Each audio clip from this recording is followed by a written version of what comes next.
That's on time, William. Susan, you ready? Oh, yeah, I wouldn't even read it. I wouldn't even read it.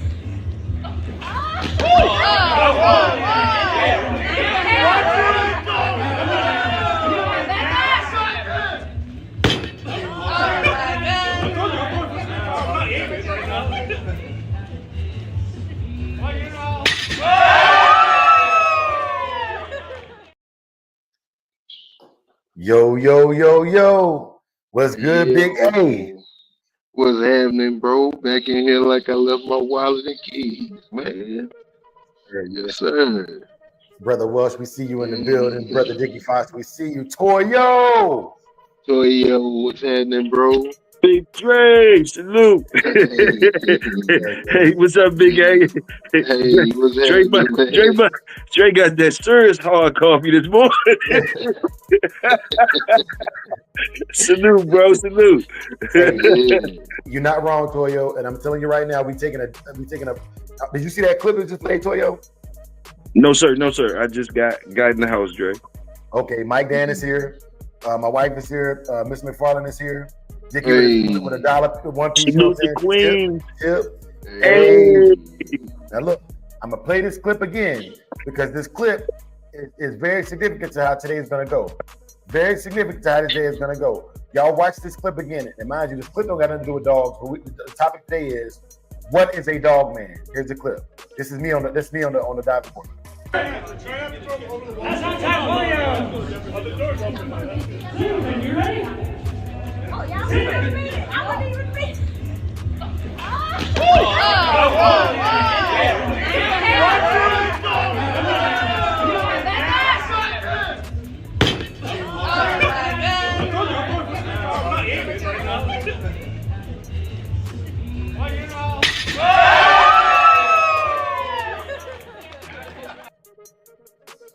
All right, y'all. So that was yesterday. I told y'all yesterday I was not feeling so good in the morning because that was going to happen, right?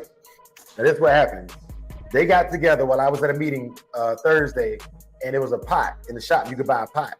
These ninjas put all their money together on my head. And the only way to get out the pot is for you to match it. To match it. No, you have to beat it. You have to beat it. Oh, okay. And you have to beat it and select somebody else. I would have had to pay over $300 to get off that pot yesterday, right? And let's just say we wouldn't be having no digital dog shows if I had to pay my way out of that pot. So I took the plunge. But the metaphor I want y'all to see is the guy that was throwing the ball to knock me into the water, right? Because they each person got 3 chances. They had to pay even more money to be able to be the one to throw the ball to knock me in the water, right? So these jokers got me behind the fence on a pedestal, preying on my downfall, throwing the ball, trying to knock me off, right? And after this conversation today, I feel like that's how it's gonna go again, but I'm cool with that. You know what I'm saying? I'm willing to take the plunge and I come right back up and emerge Dre again. So topic of the day, man, what is a dog man? Are y'all ready to take the plunge? Man, okay. Yes, sir. I need y'all to buckle up. We about to take this above the clouds. We're going above 10,000 feet. It's gonna be a little turbulence. So just hang tight and enjoy the ride. Yep. And it will be an open panel today at around the 10-minute mark. You know what I'm saying? I'm gonna give my brother some time to get their thoughts together before I open up the panel. But at about the 10-minute mark, I'll be opening the panel to everybody. You can come through, give your spiel. We can cook it up. Today, I don't expect it to be peaceful. I genuinely don't expect it to be peaceful. Today is gonna be arguing. All right. What I will tell you is the arguments should be debatable. It shouldn't be I'm right, you're wrong. But I tell you what, when I define what a dog man is, I'm not telling you what your definition of a dog man is. I'm just telling you what I mean when I call somebody a dog man. I'm gonna give you the ins and outs of it. Then I'm gonna break down at some point in this long live, because I can see this running long. I'm gonna break down a neo dog man and explain what the actual difference is. Like, why would you create something new? You know. So we'll break that all down. But before we get into that, Big A, Big Toyo, what y'all got going on? Yeah. Man, ain't much, man. I'm just sitting outside and chilling, man. Just waiting to get into it, man. What you got going on, Tulio?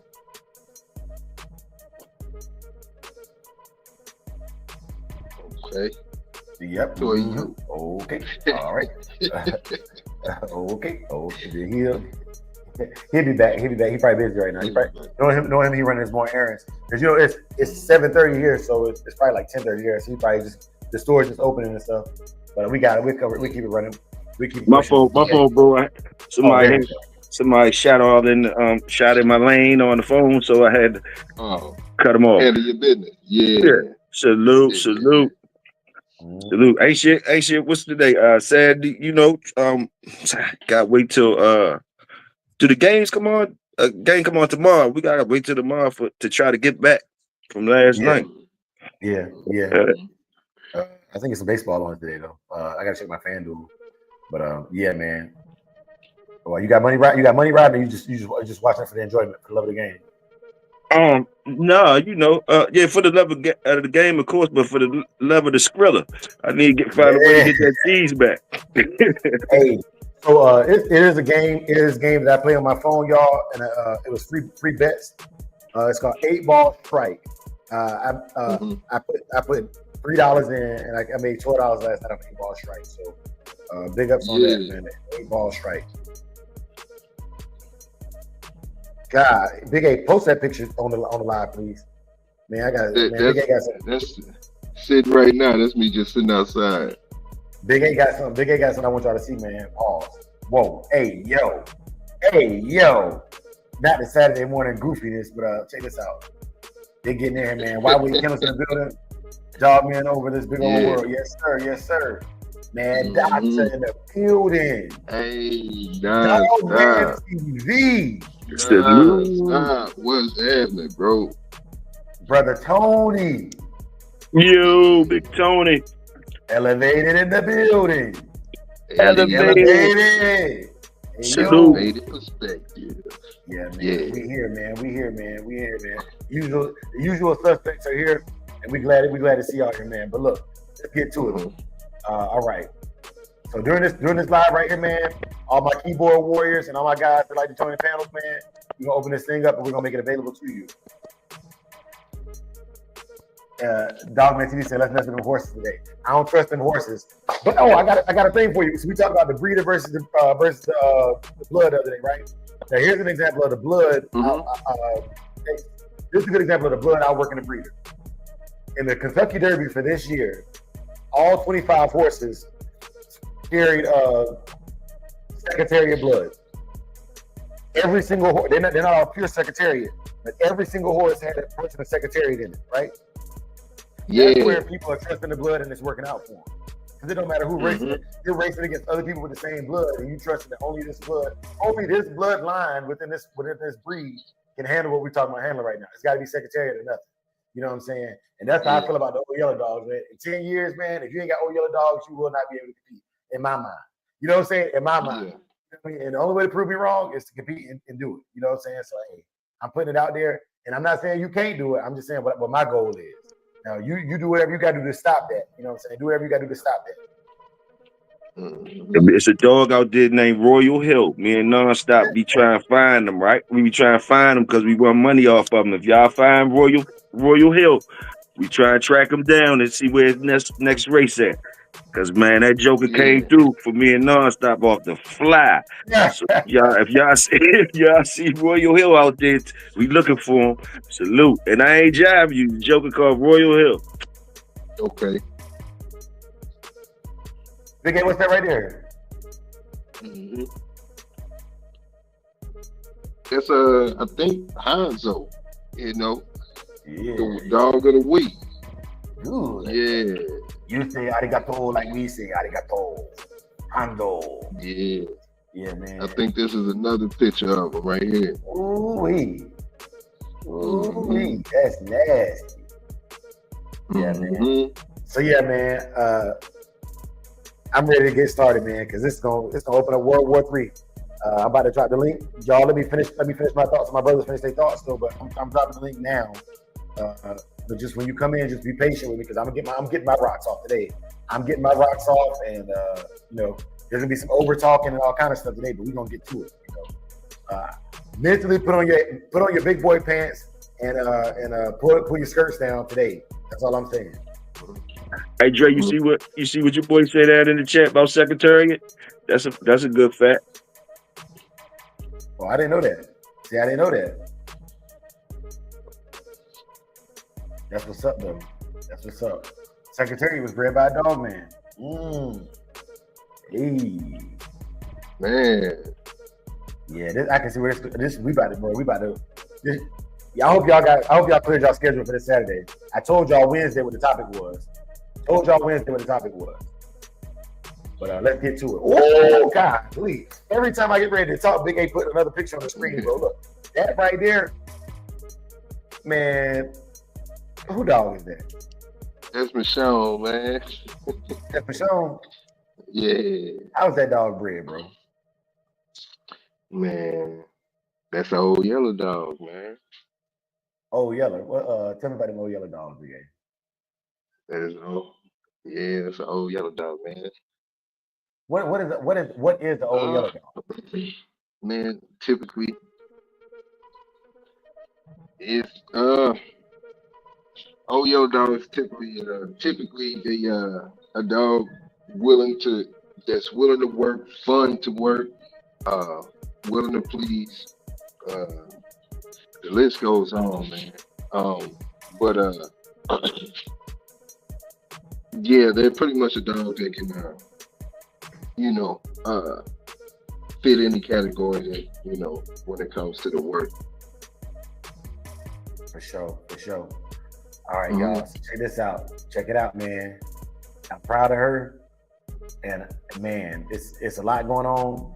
But the topic of the day, y'all, is what is a dog man? I'm going first this morning, y'all. Let me cook. Let me get my definition of a dog man. And I'm gonna pass the mic. I'm gonna open the panel. Welcome my brother elevator to the panel. But I'm gonna cook first. So look, Big A, can you turn down just a little bit? Put on like 13. All right. I need to turn my snare down. a little bit. Roger that. All right. Thank you, brother. So, to me, if I'm talking about a dog man, when I say the word dog man, this is my definition. When I call somebody this, when I refer to them as this. When I refer to a dog man, the first thing that I think of when I think of a dog man is a person who is completely and utterly focused on the improvement of their breed or canine animals as a whole, right? They are concerned with the husbandry, the upkeep, the care, and the ability to get anything accomplished they want to with their canine animal at any expense. That to me is the rudimentary things of a dog man. Now, what basically to me, a dog man has to have the same level of extremism that the tree huggers have. They just love the dog and they would not let the dog be put down because they feel like the dog is being enforced wrong. But a real dog man is an extremist. Okay, to be declared a dog man, I don't think you can call yourself a dog man. I view a dog man as something that is an ascribed status from peers and other dog lovers in that realm. For example, Gypsy Stratton said, you can't call yourself a master dog trainer. You have to be accepted by a panel of master dog trainers. And if you're not accepted by the other master dog trainers, then you are not a dog trainer. You're just a dog trainer, which is fine. But a master dog trainer is somebody who has taken their dog training as a whole and made it their own. That's the master. You've begun to create. You're no longer replicating things, you're creating at this point. So a dog man is somebody who can create. They can breed. They can do medical work, and whatever they don't know, they have the skill set to go get the information. They'll go to that veterinary book and they'll go read that information. They will go talk to that old man that had that dog that fixed that problem. They're willing to do whatever it takes to take care of their animals, right? Now, that's the positives of things that I have respect for a dog man with. But there's also some negatives or some things that I don't agree with being a dog man, which is why I never want to be one. The dog man doesn't care about all people. The dog man, he likes who he likes. He's a person, but he's a person. His morals and ethics are based upon his beliefs and how they affect the dog. Okay, they don't care about your politics. The only dog men that I know, they don't take vacations. They don't care about going places. They can see it on Google. They don't care about going there. They will keep every puppy in a litter. It's all about the dog. You know what I'm saying? They move, walk, talk, and breathe dog, right? And if you've never been around a real dog man, I'll give you an example. You ever had a coworker that even when y'all out at the bar or y'all just chilling, they still talking about work? That's the person that is in love with their work. That's what a dog man is. Like they can't go out and talk about a movie or a comedy show because at the end of the day, they don't care. They genuinely do not care. Dog man. I'm not that. I got other things I'm interested in. I'm not that. Okay? Dog man. Doesn't care if he hurts your feelings as long as the dogs are good. I agree with that, but I believe that the way the message is delivered is differently. I'm not a dog man. But a dog man cares about the dog. I don't care about your feelings. F your feelings. That's a dog man. Okay? And so I would say the biggest misnomer is that being a dog man makes you a good person. It doesn't. Being a dog man makes you a dog man, a master of the care and upkeep of your animals, the training, raising, rearing, and sustainment of your breed. That's what makes you a dog man. However, once again, dog men, a person I would consider a dog man, Maurice Carver, right? I'm gonna use this example. I'm gonna wrap up my rant. Maurice Carver, I would consider a dog man in relation to he was able to showcase the dogs, breed them, raise them, whatever, right? And a lot of people over romanticize Maurice Carver. But I'm gonna tell you right now, if I don't talk down on the dead, but based upon the stories I heard, if he was breeding dogs today, I wouldn't buy a dog from him. Because I'd rather buy a dog from somebody that I believe everything, you're gonna get lied to regardless. Everybody lies, whether they intend to or not. But from the time this guy picked up the pedigree, I believe that everything he's done is accurate. I'd rather buy from him than from a Maurice Carver. Now, a lot of dog men are like, okay, I'd rather go get sold that lie because I know it's a good lie. I don't believe in that. I don't subscribe to that. I don't subscribe to lying on other people's breedings and taking a dog like Bolio and breeding it and building a whole line off of Bolio. I don't subscribe to that. I don't want to be a part of that. But those guys believe more in the dog. They believe more in the dog than they did in humanity. And you got to respect what they did because we wouldn't have what we have today without it. So I have nothing but respect for the dog man, but I don't want to be that. I'm not hardcore enough to be a dog man. And I'm going to tell you right now, with all the bickering and all the things I see on the internet, there is nobody today that's my age or younger that I'm going to call a dog man without showing me first. I'm not going to say you can't be one, but we get in our feelings. And I'm like, these men, my cousin, my mentor that was my cousin, he lost 3 wives. One died, one didn't survive him because he just stressed her to the utmost limit, and 2 of them left. They were smart enough to leave. That man had 40 dogs, and I'm telling you right now, I never saw his car not in his driveway in my entire life. My entire 18 years of living in the house on Bladenboro Airport Road, I never saw his car not in that driveway. I never saw him take a vacation, ever. I never saw him take a vacation, ever. He has 6 kids. They're my first cousins. He has 6 kids. I have never met all 6 of his kids. Never. I've only met the 3 that was allowed to come, he was allowed visitation with. And them 3, we real tight. The other ones, I never met them. I know I got cousins out there that their last name is Hines. That's all I know. That's all I know. Because he gave his life to the dogs at the expense of family and friends. That's a dog man. That's the dog man. I'm done, y'all. I see that we done woke up Mr. Richard Garcia. Welcome, Mr. Richard Garcia. Welcome, Brother Mike Dan. Welcome, Making It Fit. My brothers, I'm going to open the panel again. Y'all go ahead and cook. I'm going to just keep the panel going because this is something that it's not Dre's opinion don't make or break a dog man. But we're discussing it today because you need to know what I'm saying when I say dog man. When I give that title to somebody, it means something. Pass the mic.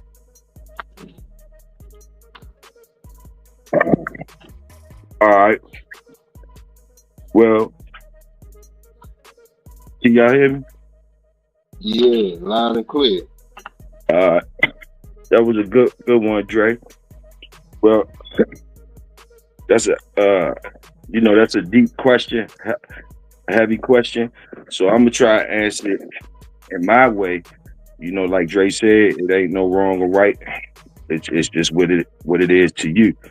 So in Big Hill and Victorio's way, I say that of course there's levels to everything, right? You already know that. So with that being said, I'm gonna just shoot you what I'm talking about. A dog man to me is a man whose interest in a dog or dogs was strong enough for them to want to experience the dogs. And he or she, through their experiences and continued interest in the dogs, allowed them to raise and support a family of dogs in a successful and healthy way. And that person, him or she, if you were to trace their things or listen to them, you can raise a family of dogs in a successful and healthy way too. To me, that's the dog, man.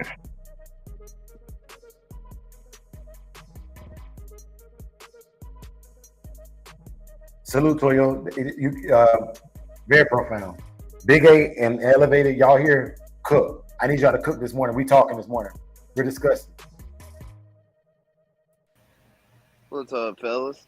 Hey, what's going on? On big dog. To me, the dog man is someone who lives a lifestyle, which there's a few different sides of the lifestyle. You know what I mean? So they live, make you going in and changes in their life to fit around their dogs. It genuinely breaks their heart when they lose one. A dog man to me typically has a graveyard full of dogs. Just from where they passed away and done it for so long. And some of these things I put into that category because that's the man my dad was. You know what I mean? Like he had a graveyard where he buried his dogs. I do too. It's right here.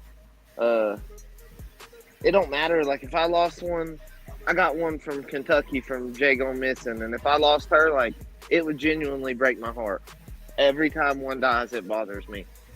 So that I take that into a factor when categorying a dog man. Like it's easy to own a bunch and take care of a bunch and do this and that, but does it actually break your heart when they die?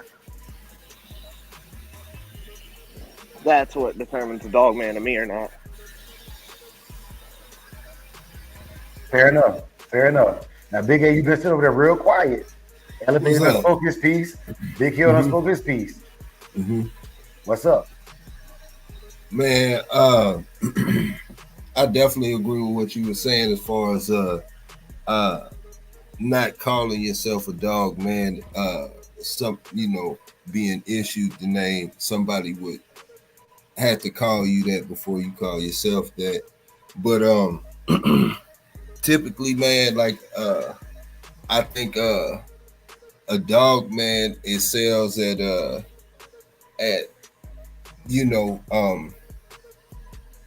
few things with it, from the medical side, from the breeding side, handling side. They've got something, they excel at, at least one of those three, and have knowledge and all, and the rest of it. And,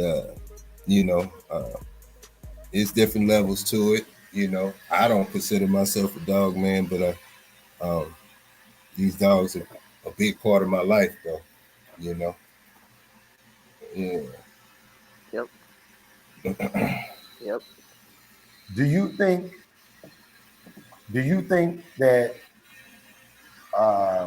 you can be a dog, call yourself a dog man before you've retired or you've hit the end of your journey? Say what? Do you think you can call yourself a dog man if you haven't retired or hit the end of your journey with dogs? So this is what I'm saying. So because I know people that have been in the dogs damn near as long as I've been alive and don't fool with dogs now and know more information than a lot of people. You know what I'm saying? Facts. I see where you're going. So I don't. That's what I'm saying. So I don't necessarily think it's like it's definitely different levels because I don't think you necessarily have to own dogs to really be a dog man. Yeah. That's fair. Okay, so look. All right. There's no right or wrong answer for this, two fellas. I'm gonna read some of the chat to y'all because I think it's important. I think it's very, very important to read some of these chat. So Tony, I think was responding to me. He says, mainly a janitor that takes care and develops his dogs. I like that. Young Fam says, a chat full of dog men. Stay strong, my brothers. So he gives all of them a high level of praise for everybody here in the chat. I salute that. Making It Fit says, the men who raise dogs to compete in the Iditarod are a great example of dog men. It takes a lot from the men and the dogs. Salute on that. Shout out Almighty One. What's good, big dog? Shout out Big Saw. He said, a dog man who breed, cull, and use and feeds and take care of their line of dogs. Yeah, I agree. I think that can fall on the breeder too, though. And that's so let me say this too. I don't think a dog man has to know everything, but I'll give you an example of what people I consider dog men. The people I consider dog men, when I say mentor, that just means dog men. Okay, my mentors, even if they don't train dogs, they be like, Dre, I've been in these dogs so long. I've met people that train better than you. I got this guy, Dre. Go call this guy right here. Go holler at him. You know what I'm saying? That's a dog man to me. His network is so vast that anything he wants to accomplish with dogs, it's like I look at it like almost like the mafia. Like that's a godfather. You can go to him, and even if he can't get you by himself what he needs, he got the connections because he done been in these dogs and in this dog world so long he can get you there. That's another thing dog men have. That network is like that, bro. Yep. And it's not a public network. Like you're not about to get this information unless they trust you and they like you enough to give that information to you.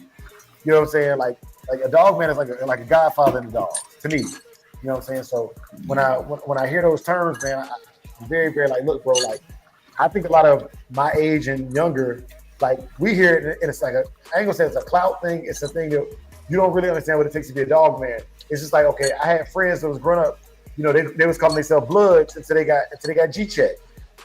Because where I was at, Little Wayne may be in the blood popular, right? I'm gonna use this example.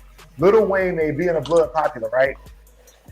And so when it first started popularizing in my area around the early 2000s, people were wearing red flags and walking around. And then like ever so often, an actual person from where, you know, Compton or just California would come to North Carolina would G-check them, you know, what's your set, you know, spit your knowledge. And you know what I'm saying? Next thing I know, old buddy that was wearing that red flag he ain't flamed up, he ain't flagging no more. You know what I'm saying? And mind you, it's 6 of these guys claiming to be Bloods, rapping about it in the neighborhood, and one real gangster comes in the neighborhood and they put their flags away. Because they like the clout of being they like to rap about it because it got views. The girls liked it. It was cool. But when that real gangster came around, okay, this dude, where I grew up, we didn't have people with tattoos on their necks and faces. I grew up in the Bible Belt. When that real gangster came around with the tattoos on his face and his neck, it wasn't he was trying to hurt them. He just asked them a question, you know, what's your set? Who put you down? Who put you on? You know what I'm saying? Who jumped you in? You know what I'm saying? All of these things, these questions, you know, and all these questions can be checked, you know. So if you say so-and-so put you down, you should be able to call back to whatever neighborhood you got put down in and quiz that OG. You know, and I'm not trying to make this a street thing. I'm just giving you an analogy that I understand to help you understand where I'm coming from with Dogman. So when it comes to talking about Dogman, it's like, okay, a lot of people like to claim that title, but they don't know what all comes with that title. A lot of people are just good pet owners. And I'm okay with being a good pet owner. You know what I'm saying? Like, because there's a lot of bad pet owners. It's just like, okay, A lot of people, I'm gonna bring race into it a little bit. A lot of people want to claim to be black when it benefits them, but they don't want to claim it when they have to represent themselves in a room and they're the only person to represent it. A lot of people want to be white until white privilege is called out. A lot of people want to be Mexican until ICE is around. You know what I'm saying? It's a lot of that. It's a lot of that, bro. And these are things that I'm comparing to Dogman because everything you do in life that has a title, the title has benefits and it has repercussions, right? So when you say I'm a dog man, are you really willing to give up your wife if she says the dogs is over with? Are you really willing to do that? You ever been put in that position before? You know what I'm saying? When you say you're a dog man, when it comes to getting your kids Christmas or getting that dog taken care of because he fell sick at Parvo, getting that dog taken care of, are you really gonna make that call, bro? Are you really gonna make that call? Because the people I call dog man make those calls every day. Them kids is going without nothing for Christmas so that dog can live. Because he sees the benefit in the next 3 generations of that specific dog. That's a dog man to me, bro. Yeah, man. Yeah, some of that Drake, in my opinion, when they doing stuff like that, they just dogs. They ain't no motherfucking man when they ain't taking care of their family before the fucking dog and shit. They kids. Hold on. Toyo, you're not wrong. You're not wrong. What I'm getting at is, okay, I'm gonna get to what you're talking about. But I'm telling you right now, the dog man, I'm not looking at them as a mentor because they take care of nothing in their life. Most of the dog men I know cheat, gamble, lie, steal, do drugs. I'm talking about hard crack, all kind of stuff. I'm not saying all dog men do that, but because of the things that they're doing, you don't know their background story until you get to know them. None of my dog man friends are what I consider good people. Like the ones that I know personally. I'm not saying those y'all met online. I don't know y'all personally. I'm talking about the ones that I see them when they get off work and they come home with 2 natural lights. You know what I'm saying? They cussing their wife out across the yard because, you know, whatever. You know what I'm saying? And they out there and the only thing to give them peace is being on their yard with them dogs. I know men like this. And the only way you're going to like them is if you like the dogs that much. They are not. Apache Kennel, I call him a dog man, right? Apache Kennel and Big A was there for this conversation. I said, Apache, you're the only dog man I can be around for long periods of time. You're the only person I consider a dog man that I can be around for long periods of time because really most dog men are not likable. They're not. But it's not that they're trying to be mean. They don't care about your feelings or nobody else's feelings. So include wife, kids, whatever. They don't care. I'm doing this dog thing and I'm doing it at a high level. That's what they care about. And if you're with that, you'll be on my side, and if not, you can leave. It's not that they're trying to push people away. It's just they're only going to surround themselves with people on the same time they are. I'm sorry for cutting you off. By the way, bro. Please cook. So I got a question. You own some dogs, right? And Christmas coming around. 2 of them fall out with Parvo. Are you going to let them dogs die and buy your daughter a Barbie dream house? Or are you going to save them dogs and tell your daughter that you saved them dogs instead of buying her a Barbie tree house? Because dog men, they're going to save the dogs. You know what I mean? They are. And there ain't nothing wrong with that. I do want to. Now, somebody else, like in my situation, I buy Christmas way ahead of the time. You know what I mean? So I don't have to worry about if something come up. I've started to plan ahead. Let me say this though, Elevator, because I want to say this again. These are my opinions, y'all. Like, if some people, okay, Dre say you ain't a dog man if you do this. You know what I'm saying? Dre say you ain't a dog man if you doing this. And Young and fam just said something else too, Elevator. I want to share this. He said, tell him, Dre, we going dash. I'm going door dashing and lifting. When the dogs fall short, I'm going door dashing and lifting. My kids are getting their Christmas presents and the dogs are getting what they need. But that's another part of this conversation. That falls under the neo dog. You absolutely couldn't pull it off. And Saki was sitting there with his butthole hanging out, almost dead. And it was almost Christmas. Would you let him die or buy the Christmas present? Let me. So, Elevate, I got to give a disclaimer on that. I'm telling you right now, my kids are my family. Oh, I know. So the kids are getting what they need, but I'm gonna tell you this right now. I know real dog men, and this is why I have to give a high level of respect to real dog men. I got family members and mentors that no matter what my dog is going through, they done been through. And if I can't call them and get the answer, then the dog ain't gonna make it regardless. But I take it to the veterinarian. Whether it's people that I trust on that level where I don't care what the vet say. If I'm just schoolboy, I'm gonna throw your name out there. If schoolboy called me and say, Dre, that dog ain't gonna make it, I'm probably gonna go with the dog ain't gonna make it. If my mentor from Bladenboro, North Carolina says that dog ain't gonna make it, you know what? That dog probably not gonna make it, bro. You know what I'm saying? Because I know for a fact right now, I don't trust the vet. I don't care how much money I spend, how much school he went to. I don't trust a single vet more than I trust these men because I done seen these men bring dogs back. I done seen this man take a dog that had a prolapse and fix that prolapse with no medical drugs. Everything he bought from the dollar store. I done seen this man take and stitch up a dog with dental floss. You understand what I'm saying? Like, I don't care what that vet say. If this man right here say it, it's gospel. But that's the dog. But to answer your question, Elevated, my network is big enough. My network is big enough that I was still get my kids Christmas present, take my chances with the dog man that I know. You know what I'm saying? For me. Can I get my little red sit in? Yeah. My bad, man. Go ahead. My bad. Sorry. Toyo, forgive me. I'm sorry. Yeah. Also to Big Toyo, a dog man to me is a dog man that know when to say fuck them dogs. A dog man to me, I'm gonna my daughter's happiness with anything. I create dogs. I don't give a fuck about them dogs. I'll create some more dogs. When it comes to that, my daughter's happiness or experiences, even with something as small as a Barbie doghouse, 2 dogs can die and not get saved. If it comes to my daughter's shit and that's a dog man to me. Knowing when to say fuck the dogs. Salute. Hey, I'm gonna say this too. So, okay, the reason why I created the term neo dog man is for this reason right here. Things like family, ethics, morality, good business, etiquette. Those are things that when I think about a dog man, I don't care if a dog man has that or not, because he's a perfectionist. He's perfecting a breed. For a neo dog man, I'm like, okay, you're not a dog man. So what makes you different? And it's those things you're talking about. That's why I created the term neo dog man. Okay, like I know I'm not going to be matching my dog or betting $20,000, so I can't even fathom what it takes to raise $20,000 to match a dog.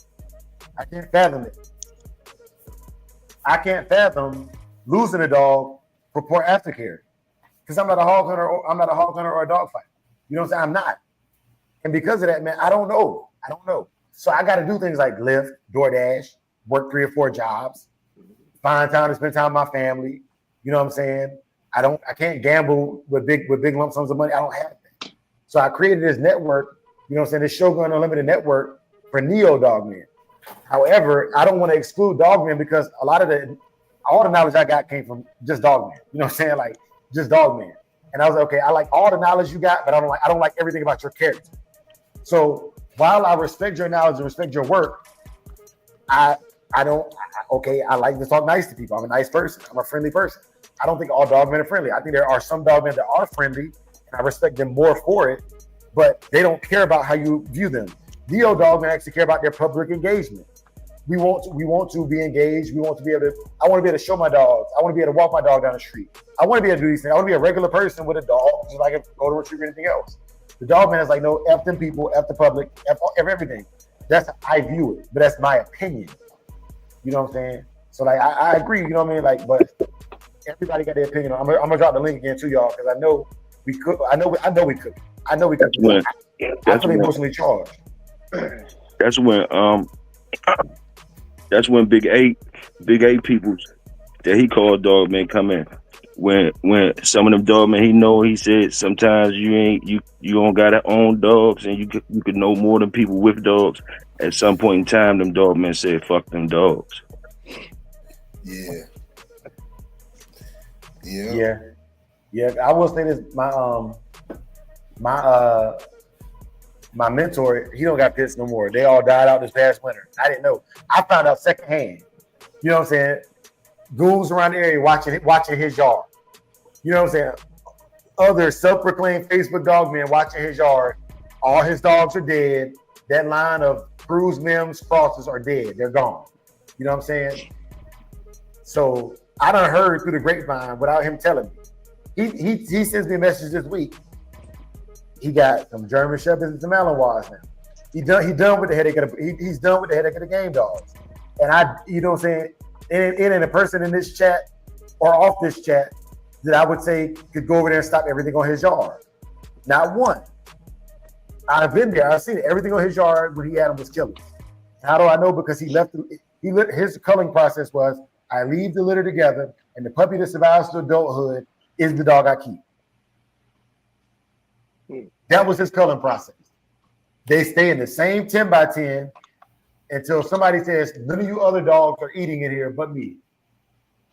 And that dog that lives is kept. I ain't got the heart for that. I don't have the heart for that. I don't have the heart for that. I don't. And I'm okay with that. The problem is, bro, everybody wants to be the toughest guy in the room. Let me tell you something about being the toughest, the strongest, anything. Anytime you're the EST at anything, the toughest, the meanest, the baddest, there's always somebody badder. What happens when you meet that person? Yep. That is true. Is the toughest person the one who wins the fight or the one who was fighting? And which one is the toughest? Always the one who wins the fight? No. No. The toughest person is the one still calling himself that. Even after he lost. Yeah. You know what I'm saying? Like, you'll be like, look, bro. Any logical minded person knows you can be beat at anything in life. If it's the competition, there's an opportunity to lose. That's what makes it a competition. Anything that's guaranteed is not a competition, it's a guarantee. The only guarantees in life is that you will be born, and if you were born, you surely must die. You want to breed to the bully or the one who tried to bully and lost? It depends on the performance. It depends on the performance. I said this a million times and I say it again. I've never fought a person, win, lose, or draw, that wants to fight me again. Fisticuffs. Never. I have never fought a person that the next time they saw me, we didn't shake hands. Because neither one of us wanted to smoke again. It was like, okay, what just happened was bad. And I don't know how many more of those I can take or give. It's a mutual respect. And only the two combatants understand that. That's why the people that I've argued with and fought with, I'm typically the closest with, because it's like, okay, I've either mentally sparred with you or physically sparred with you. And I know where we stand. It's all these sideline hustlers that be talking from the sideline. They're the problem because their voices are too loud. Why are you listening to those voices? But let's get back to the Dogman. Okay, we're discussing what is a Dogman. NWA Connie Corso, welcome to the building, big dog. Salute, my brother Joe. I got a question for you, Trey. Salute. Go ahead. Me growing up in these dogs, right? The way I have. Do you think I ever sacrificed anything willingly as a kid to let the dogs move forward? Willingly and unwillingly. Uh-huh. And I only noticed because you're one of two legacies that I deal with a lot. My other one is my mentor's son, my cousin, right? And so I will say this. I've always had this is gonna be, y'all gotta be real men for this conversation. I'm gonna say that right now. I can see right now after today I'm gonna have to cut off a lot of people when I say what I'm about to say. I've always harbored a level of jealousy toward my cousin's son because he was a legacy and elevated.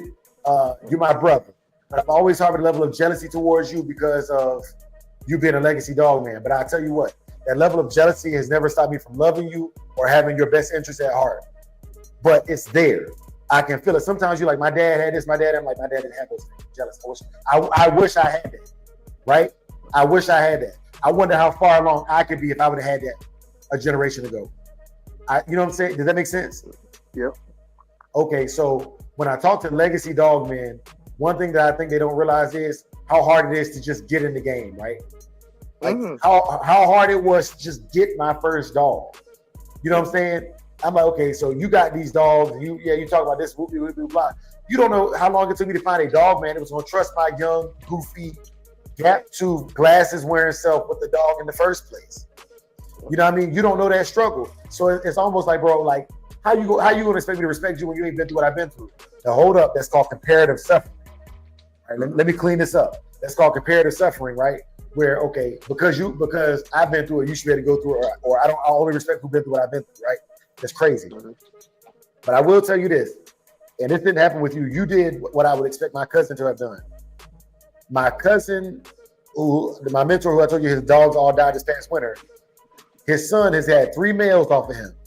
But the son was so scared of letting his father down, he never bred the males. Yeah. So over the last decade, he's had 3 dogs that were 1 generation removed from Carl Mim or Carl Cruz. I'm talking about, it goes Carl Mims, my cousin's father, his hands. Okay? My cousin was there when his father picked up the dog from Carl Mims to Carl Cruz, right? He was so scared of letting his dad down, and the legacy weighed over his head so much that the bloodline is completely gone now. He never even took the chance of making a mistake because his foundation was laid and he didn't feel worthy of the foundation.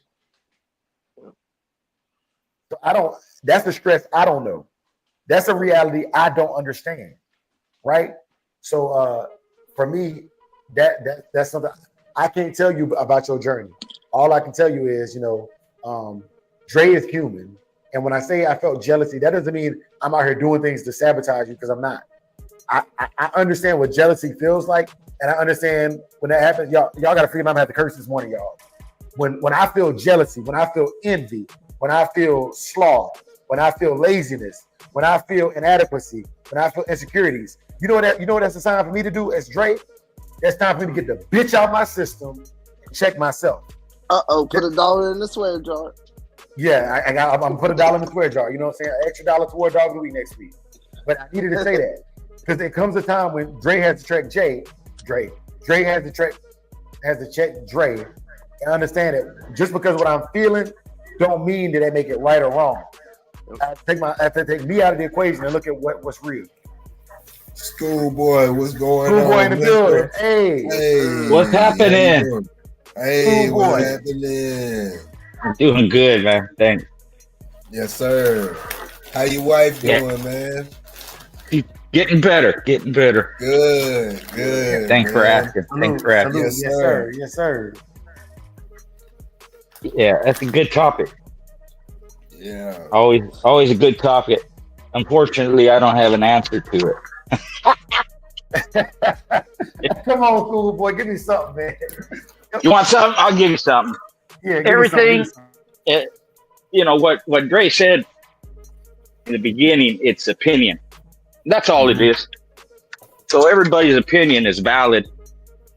In my opinion, what a dog man is someone who breeds, feeds, raises, conditions, handles pit bull.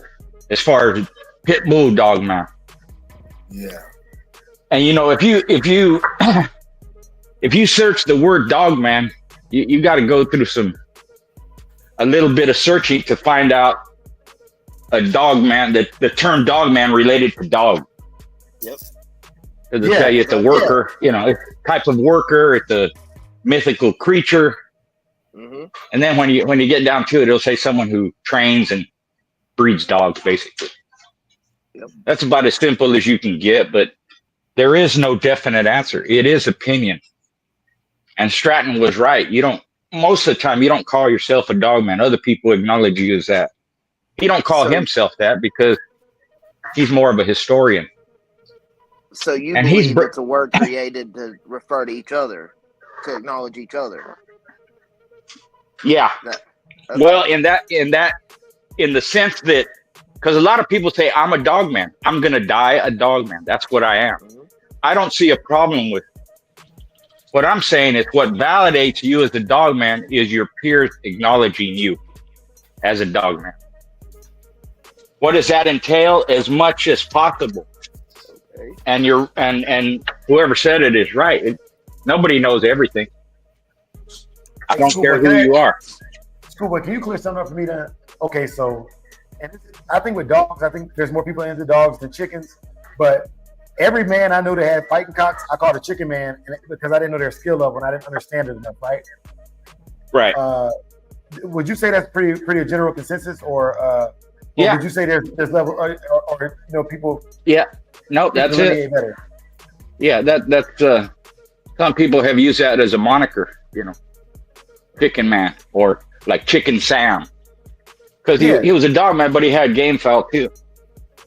And again, I'm referring to it as a pit bull in my past, but you could refer it to any person who has something to do with dogs, any breed of dog, even pets. If you love your dog that much, and your world revolves around their dog as a pet, you're a dog person or a dog man or a dog woman. And I'll also add, it's someone who, preserves the breed, and they're dedicated to it. That's part of it too. So, Mr. Garcia, I wanted to say this too because I had mentioned this a while ago, right?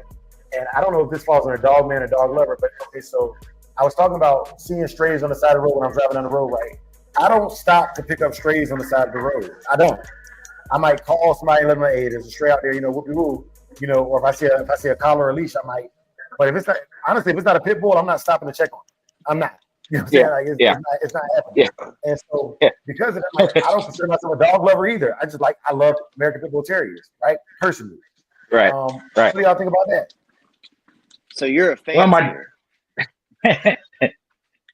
Fancier? Yeah. Yeah. My daughter stops and picks up strays. Right. And she was raised with pit bulls. She loves dogs, but not in the human sense. And I'm the same way. I don't humanize animals. Yeah. That's crossing a line. And if you're involved with the breed long enough, you're going to make mistakes. You're going to screw up. You're going to have family problems related to the dog. But your family should come first. So if they're important to you, at some point, they're going to know that they're first and the animals are second. In respect to, should the animal have the proper care regardless? Yeah, it should, or else don't have it. Yeah. Don't keep them if you ain't going to take care of them. Yeah, you have to have a happy medium. You have to be able to do both. And I found that if I got my family involved with the dog, then we're always together. Mm-hmm. We're always doing something. What does it teach them? It teaches them work ethic. It teaches them responsibility. It teaches them about animals. It teaches them about nature, food, nutrition. There's all this that you can learn from it. I don't see anything wrong with it. They may not like dogs. They may not even own a dog when they grow up. But my daughter's got a bunch of them. And my other daughter advises people about dogs all the time. My son, same thing. When they need something, they call my son. Hey, come and take care of this. Come and help me with this. What do you think about this? Because they know about animals. Yeah. So there's no one answer, and you're going to get argument regardless. And like you're saying, so what? It doesn't matter. It's just opinion. So people don't have to agree. In your peer group, have you ever met somebody that completely sustained themselves and their dogs off of breeding, selling, and raising, and conditioning, and basically off the game, completely sustained? Like they did not work. They did not work a 9 to 5. Well, no, not really. Because they were always involved in it. Even if you a hustler, you got some other hustle. Even if you Tom Garner, who is a successful breeder, he's got other things going on too. Could he sustain himself just breeding dogs? Probably, but he wouldn't live like he's living now. So I know one. Right. I knew one. And he's what I can. Some people would call him a peddler, but I call him a dog man too. That was Benny Yarborough. Right? And so what he would do is he would sell a dog. He would have a 2-timer, sell it for $6,000, and that would finance him. In North Carolina for $850 a month, man. He rented his trailer, fed his dogs and everything. For $850 a month. So he would sell 3 or 4 dogs, and that would get him through a couple months. And, he would have people a lot of the Lumbee Indians would come together and bet money on his dogs. They would go down to Thunder Valley or wherever in North Carolina, and They would roll him, and you know, he would take his percentage. And he never worked a job ever. You know what I'm saying? He never worked. He's a convicted felon, never worked a job ever. Yeah. Rest in peace. But I've seen him get cars. Like I've seen guys come to him and be like, "Hey man, I got this car. It runs. You know, rickety car. Trade a dog for a car. He's running on groceries. Yeah. He's light bill money. He sells a dog he didn't want to sell. You know, but for my entire life, I'm 35. That's what Bennett Yarborough did. Right, right. Well, I did that for about 5 years, where I didn't have a regular job. You know, I did dogs. I hosted hack fights with the birds, horse races with quarter horses. You know, a couple Busy of other man. things. You And busy. yeah, but you know, you have to be in a position to do that. The house was paid for. My property taxes were $200 a year. Electricity was less than $100 a month. You know, you have a guard, you have like that. But long term, where you have, you know, security when you get older, it's real hard to do that. That's why I say they always have some other hustle. Leo Kennard had over 600 dogs. He was a millionaire, right? So he had a lot to do with dogs, but he had other things going on. And like I said, Garner, same thing. He has other things going on. I mean, you gotta, if you're regular person with family, you gotta, you know, you have health insurance, you have bills to pay, you have debt, you have hopefully some kind of retirement. I mean, you know, you'd have to hoard a ton of money to be able to sustain you when you can't handle dogs anymore. So another thing I want to say about Bennett Schoolboy, and Schoolboy, I didn't know you. I did not know about the quarter horse thing until you just told me just now, Schoolboy. So we gonna visit that discussion too. But so Bennett, his house was a rinky-dink trailer, and you would go in the front room, and there was a bathroom, and he would say, "Go to the bathroom on the left," because there's another bathroom on the right, and the floor was completely gone. Like when I tell you, he was barely living. You know, he was barely living. Yeah. You know, but he was living, and honestly, if the inspectors had come in and seen that, that house would have been condemned. It was not a livable condition. But he had 35 plus dogs to feed, you know. And and did he have family and wife and kids and all that? He had his wife, but he had his grandkids. You know, he did a 10-year stint in prison. He was at a match in North Carolina, and he hog killed a guy, gave him 150 stitches. And he did 10 years in prison for attempted murder because when he cut the guy, could have hit his femoral artery. And so he's dealing with like the Fletcher Chavis kind of group of guys, whatever. The Chavis is a big name in Ferguson County, North Carolina. But anyway, so he was at his dog fight. He hog bills the guy. He's so drunk and high, he just stays there till the police get there, and he didn't fight the charges, man. He does his time. And, his wife is about 15 years younger than him. Shout out to Dana, man. So yeah, man, like he was just a dog. He lived with the dogs. I'm talking about lived with them. There was times where I would go to his house. He would say, "Hey, Dre, man, like I need to borrow $70 because they have this thing called prepaid electricity where I'm from, where you can basically buy it like minutes, you know, like cell phone minutes, like the whole set." And he would, you know, when he finally would sell a dog for, you know, a couple grand, he would hit me back with the money. You know, I knew he was good for it. And everybody knew he was good for it.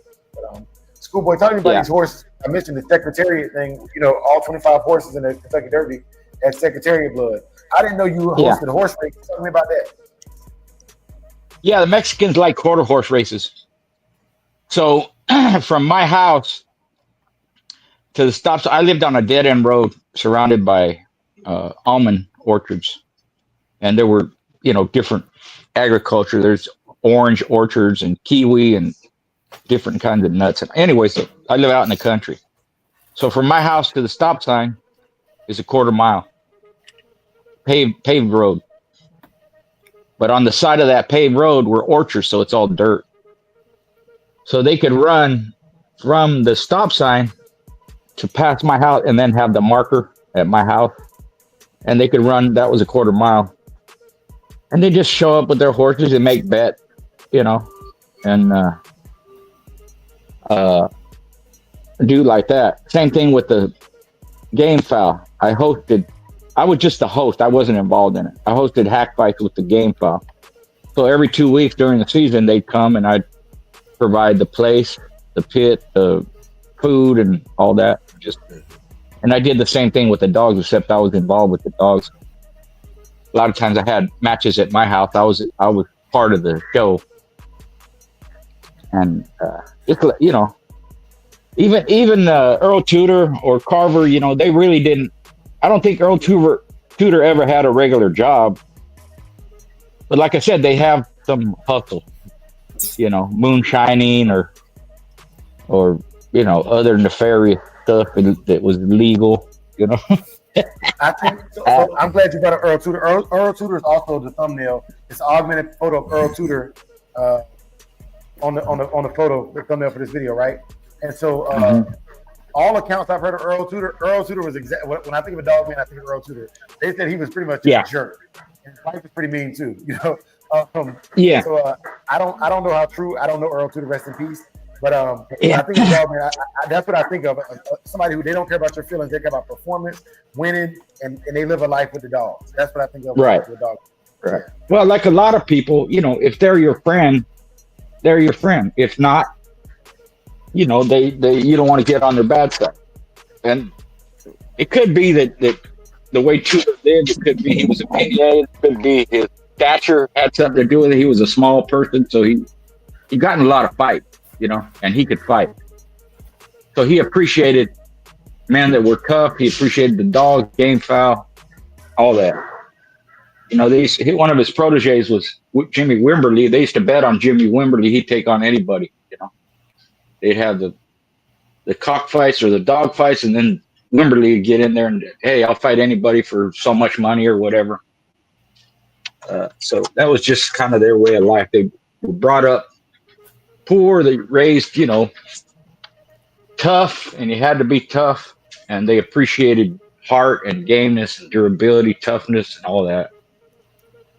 So it was a different time back then, but the mentality, you know, those virtues, if you want to call them, throughout history they've been present. People can appreciate it. Maybe not so much now because they look down on it, but there's nothing wrong with being tough mentally and physically, because you have to survive. Sometimes we get complacent, we get spoiled, we get, you know, we think we have it rough. But if you think back to your parents and grandparents, we're soft compared to them, and that's the way they wanted it. They didn't want us to go through what they went through. Facts. But if you're raised a certain way, it's still in you. You still got to persevere, and you can have dogs and have family. And if you do it right, but a lot of people, overwhelmingly, they don't do it. Yeah. Something always, you know, something always happens, and your wife leaves you, the kids hate you, and yep. I don't know. When I was younger, I tried my hand and tried to get, you know, have too many dogs, and I learned at a young age to have my limitations, man. I know my limitations right now to where I can have my dogs have a good life, and still be able to, you know, be a family man and all. And my limitation is 3, you know. Yeah. Yep. Nothing wrong with that. Yeah. Even 1. Yeah. And most dog men, when they get real old, they keep 1 dog just to have a dog, you know. Yep. I don't feel the need to do that because I'm busy doing the dog thing. And in my mind, if I can't do what I used to do with them, why have it? They're nicest pets. They're good for having around your family, protection, all this stuff. But I just don't see a need for it, because if I was to get a dog, I might do something stupid and then get hemmed up. And then I'm back to square one and lose a lot. Yeah. You know. And the older you get, the harder it is to get harder it is. Yeah. Yeah, man. I mean, you hear people say, you know, I ain't scared to go to jail at 50 and 60. Yeah, you are. You don't want to go back. And I then don't care when what stint you did. I don't care how long you went in and you made it and you're okay with it, comfortable with it. You don't want to go back. Believe me. Yeah. Nah, ain't the same. Hey, schoolboy, most people that say that really haven't done any time, you know. And if they have done time, it was such a small stint they didn't get the message. Because you know, like you tell somebody to do 10 years and they 18, 19, 20, 25, they might be able to do it, you know. You tell them go do it, tell them do it at they 63, 64, 65. You got a whole, you know, it's a whole nother, you know, ball game. Yeah, so a whole different thing. Yeah, because they realize that that's where they're gonna end up. They ain't leaving. They ain't getting out. That's where they're gonna die. No more freedom. Yeah. So, you know, you can be a dog man and a family man, or you can be a dog man and have a regular job and do all the shit you need to do for your retirement, have your 401k and have your business, or, you know, set yourself up, own a home, whatever. You can do all that. And like you said, you just have to know your limitations. Yep. I think it's better, and I've always felt this way, to have a smaller yard anyways. You don't need 100 dogs. You don't need 50 dogs. You don't need 200 dogs. You'll have better dogs with a smaller yard, a smaller number, because you'll be more selective and you'll be more hands-on with. Yeah, and we were talking about this yesterday, and I believe this to be true, man. Especially with the small yards, the real small yards, man. It's a reflection of you. You know, it's a reflection of your decisions, your choices, and the dogs are letting it be known. You know. Yeah. So you know, I definitely think that the smaller your yard, the more time you have with the dogs, and the more you'll get out of those dogs. But that's just me. And you can still be successful. And back in the day, you could still compete. You could still breed dogs. I'll give you an example. A friend of mine, and you know, he kind of did the same. He had the same standards I did with breeding. Right. One of them was have a smaller yard. So with 10 dogs, he had 10 dogs within a 5-year period. With those 10 dogs, he produced 2 champions, 2 one-time winners, and 1 dog that lost and quit. Out of 10 dogs, that's not bad. That's 50% at least making it to competition. Yeah. And the two champions were females, which is harder to do because of heat cycles and pups and all that stuff. So you can still be successful and have a family of dogs doing that with just a handful of dogs. You just have less of them. But like I said, you get to spend more time with them. The quality is better. The selectivity is tighter. So, you know, people get, you know, I got to make this breeding and I got to do this and that. And no, you don't. No, you don't. You got enough. Deal with the ones you have. If you have 2 dogs, male and a female, and you breed them together, you have 2 adult dogs and a litter of pups. Whether it's 4, whether it's 8, whatever it is. So let's say it's a small litter, it's 4 pups. In 6 months, you have 6 dogs that are near, you know, 2 of them are mature and 4 of them are almost adults. And that covers your whole yard. That's just 1 litter. Yeah. So man. People feel compelled to, well, if I'm going to breed dogs, I got to sell them. And I got to get my money back on them, and I can't keep all of them. And I'm going to do whatever I need to do to sell them. And that's where some problems can begin. Because if you don't sell them, you're stuck with them. You got 2 choices. You make room, you feed them, you know, and take care of them, or you call them. 5-gallon bucket. No. That's it. And people, you hear it all the time. I would never do this. I would never do that. And, they criticize and they put themselves up on a pedestal like they're better than someone else, and they're not. because depending on the circumstances, you would do exactly the same thing or worse. Hey, schoolboy, you ain't never lied. Look, my grandfather, right? He bred 13-inch beagles, right? Beagles, Yeah. his beagle Jack and Bell, they were notorious for having litters of 10 plus, like notorious for it, right? And that 5-gallon bucket, my grandfather's one of the most respected man I know of. He had a 6th grade education, fought in World War II, raised 13 kids. All of his sons that were able to serve in the military. He has almost every single mortgage from his kids. He's the co-signer for every one of them. Yeah. You know what I'm saying? Like a man's man. You get what I'm saying, bro? So like, got a lot of respect. My granddaddy used the 5-gallon bucket method to call the dogs that he didn't want to keep in good sale. Okay. Yep. You know what I'm saying? So say what you want about him. He's dead. He was born in 1918. You know what I'm saying? He's dead. He's long dead. But I grew up with that. And then another thing I wanted to ask y'all was this, schoolboy. Schoolboy, forgive me early. I don't want to have you involved in no mess, but I'm gonna ask a question.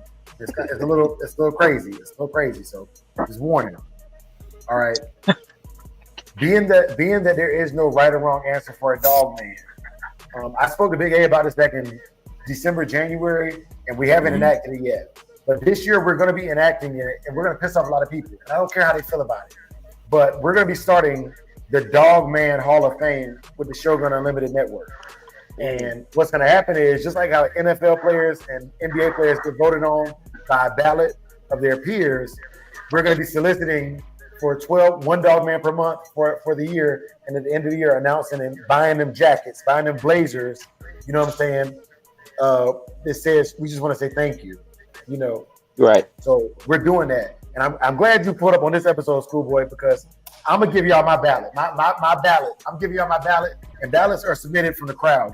The dog men don't pick themselves. Okay. So okay. Before you do that, let me ask you one question. Yes, sir. What's the criteria besides picking and choosing, you know, the peers or the Shogun members or whatever? Choosing what criteria do you have? Do they have to be alive? Do they pass dogman? So I want to give flowers to living. I want to give flowers to living dogman first. Once we have a panel of selected honorees that are knowledgeable and old school dogmen that knew or can articulate the messages to us, then we'll do posthumously or passed away dogmen as well, and they will be posthumously inducted into the Hall of Fame. And then if y'all know a family member, then they can get their blazer as well. But okay, yeah, it's to honor it. Like Andre Williams wouldn't be a dog Hall of Famer until I'm 90 years old, and somebody like doing what I'm doing, you know, whatever they got going on then, virtual reality says, let's vote on it, right? Right. So I'm gonna do this first, and I'm gonna show you how a ballot, what I think a good ballot looks like, right? Big A is texting me right now. I know he's about to cuss me out because I'm releasing it early, but I don't care. I'm blowing up. I'm not reading that message, Big A. I'm doing this. I'm doing this. I don't care. I'm not reading that. You know what I'm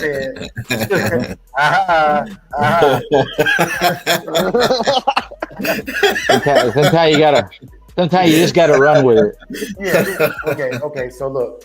So my ballot or my 12 ballot, and it's gonna be voted on by the dog community. So like, you know, it doesn't matter what Andre Williams thinks. I would say, you know, in a normal setting at a voting thing, I would say I would like to make a motion to nominate these individuals to be selected as the first ever inductees into the Dogman Hall of Fame. Right? It's just a motion. I'm just making a motion. This is my motion. Okay. Richard Garcia, Rastaman Boom, J-Bo, Fat Bill, Tom Garner,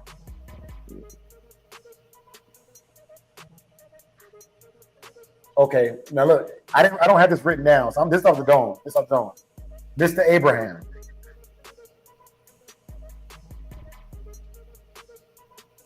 Twins,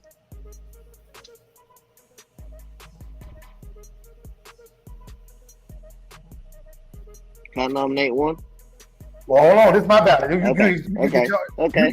You can get the smoke in an elevator. I want you to get your smoke for your own ballot. I want to get your smoke for your own ballot because like I'm about to get cussed out for this ballot. I already know it's what everybody cussed me out. I don't care.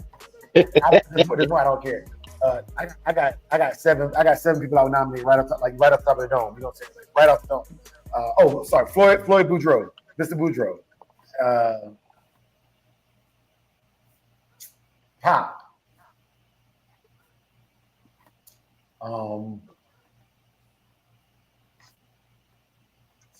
Lee. My mentor, my cousin, I won't say his name, I'm scared of him, but I won't say his name, but he would be on my ballot. He knows I'm scared of him too. He started watching my YouTube channel. He messaged me on Facebook just to let me know he knows I be talking about him. You know what I'm saying? So you know what I'm saying? I don't have 12, I have 10. I have 10 right off top of my dome. I can say, okay, like they're well known enough. You gotta think about this. When you're making a motion to nominate people, you got to make a motion that you think is going to be voted on by the general public to be accepted. Like, I can make a motion right now to nominate myself as a Dogman Hall of Fame. I would not make it. Why would you waste people's time making that nomination? Does it make sense? Mm-hmm. You get what I'm saying? Yeah. Like, everybody I nominate, I'm like, okay, like, generally speaking, these people are people go to anyways for advice, knowledge, and information. Like, I don't think they would have a problem getting voted on there at all. That's why I made the motion to nominate them. Yeah, part of the criteria should be their experience, you know. Yeah. Absolutely. What do they know and what have they done? So I might not make the list because I don't know shit and I ain't done nothing. I'm gonna tell you why you made the list. Before I ever met you, I guess it was maybe 15, 20 years ago now. You did a video. You were much younger. Your hair was still black, right? Yeah. And it wasn't, but it wasn't this white. Go ahead. Yeah. It's an old video, and I didn't know who you were. I didn't know any of your accolades, and I still listen to you. I still watch that. That video has hundreds of thousands of views. I didn't know anything about you, but I knew about Game Dogs at the time. That makes sense, right? Yeah. And so I was like, okay, cool. Like, and then flash forward 15, 20 years later, we're talking on the live right now. And I'm still listening. That's why I nominate you. Because I'm like, okay, Dre hard-headed. Anybody, schoolboy, you know me, everybody in the chat knows Dre. Dre is the most hard-headed person you're going to meet in life. You're not about to tell me nothing. If Dre don't believe it, it just didn't happen. You know what I'm saying? Like, Dre, the sky is red. I don't care. I believe it when I see it. Yeah. You know, so that's Dre's list, y'all. Elevator, you said you had input. Schoolboy, Big A, Toyo, y'all go ahead and cook. I'm gonna drop the mic. I'm done defecating from the mouth. Right? Nah, you good, bro. I'll make a little clip saying all 12 of mine and send it to you. That way you can write them down and it'll be actual. You know, you can keep track of it. But I was gonna add Bob Finley and David Devine. Is it Schoolboy? Is it David Devine? He's the one that's still around. Yeah, I met him at he's picking and talked to him and everything. And I was like, we were just standing there. I was like, hey, sir, it's nice out here today, ain't it? Didn't even know who I was talking to. We had 100% regular, normal conversation about how the dogs were nice and everything. Didn't even know who I was talking to at the time. Yeah. And then I left, and everybody was like, oh, this is David Devine. I was like, are you kidding me? I talked to him. Didn't even know it. Yeah, he's good people, man. And he's kind of worldly in that he's been involved in all different kinds of things. And he's traveled a lot. His father was very famous. His dogs are real famous. He's done it all, but he's still humble and just like a regular person. He traveled. He was in California not too long ago, and he was about 4.5 hours away from my house. And he drove that 4.5 hours just to visit with me for a couple of hours. And we went to breakfast, and you know that's the way he is. And Bob Finley's the same way. Just good people, down to earth, humble, not braggadocious. Your statement right there humbly just validated you for the award. You just did it in the most humble way. Yeah, thank you. Yeah, they're just that way. Go ahead. School, I'm gonna tell you something else, man. I'm gonna tell you right now. Everybody I named, if they say go follow this person, You just gave them like for my generation. We go off likes and clicks. It's not a secret. If y'all say go follow this person on YouTube, that person just got 2,000 subscribers.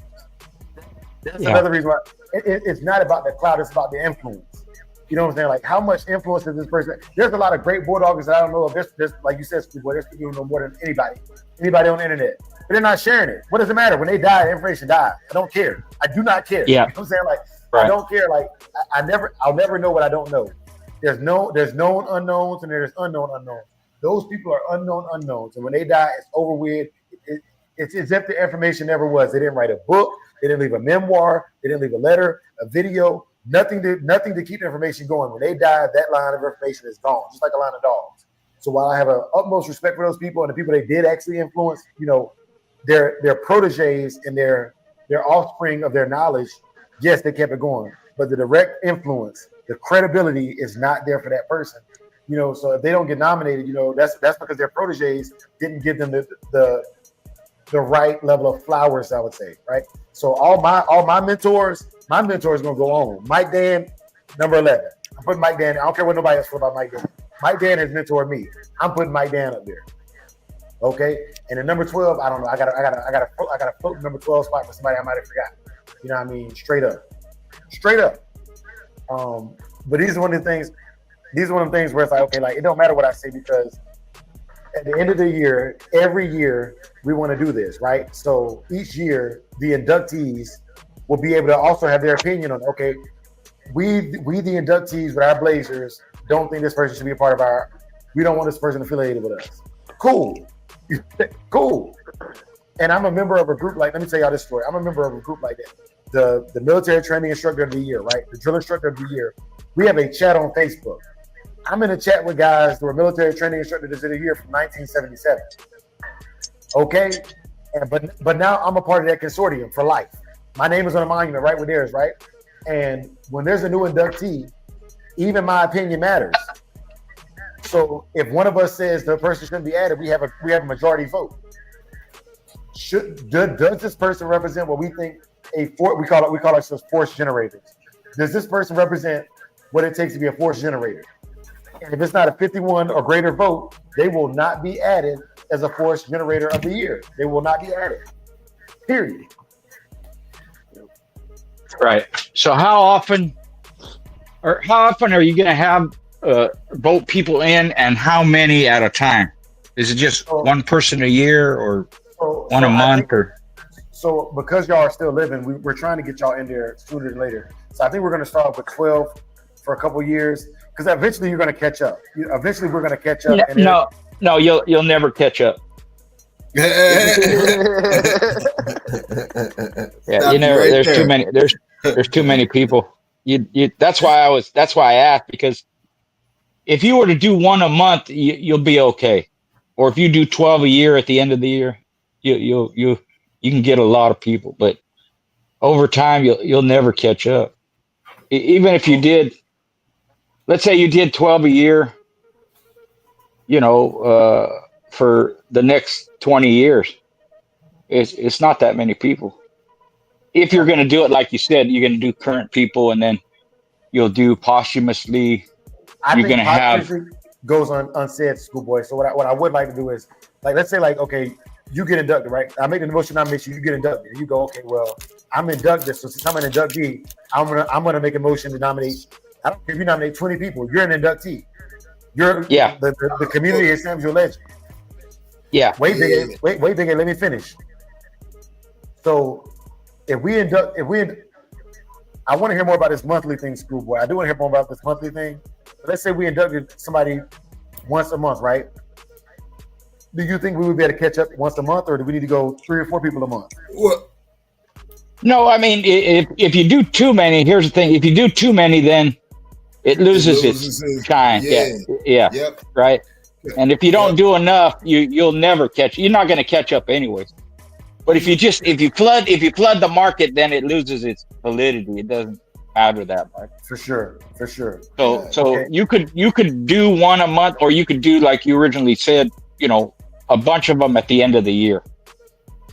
I think one a month is easier because it's like them blazers are expensive. I'm looking at about a $300 red blazer and then also having custom engraved with the person's name, and then whatever slogan or whatever it is they want engraved on there. Something an heirloom they can pass down to family members. I want this to be something where, like, or even I might even buy it and fly it out to the person. Because I'm not gonna lie, the cloud of taking a picture of handing that jacket to a legend is crazy. Dude. Like we all know the internet is over sensationalized. Anyway, it's like but yeah, man. So I mean, it is, and to be honored like that, and there's a lot of people, like you kind of mentioned, they don't care, they don't want to be in the spotlight, they don't, but that's not always and forever. Towards the end of their life, they appreciate the recognition. No matter what they say, no matter how they talk, no matter how they feel. So nobody wants to leave this earth unknown. You ain't shit. Nobody knows you, and you're lost to time. Because you start thinking about it when they get older. And I don't want to say I pride myself, but I have a lot of foresight about a lot of things. And because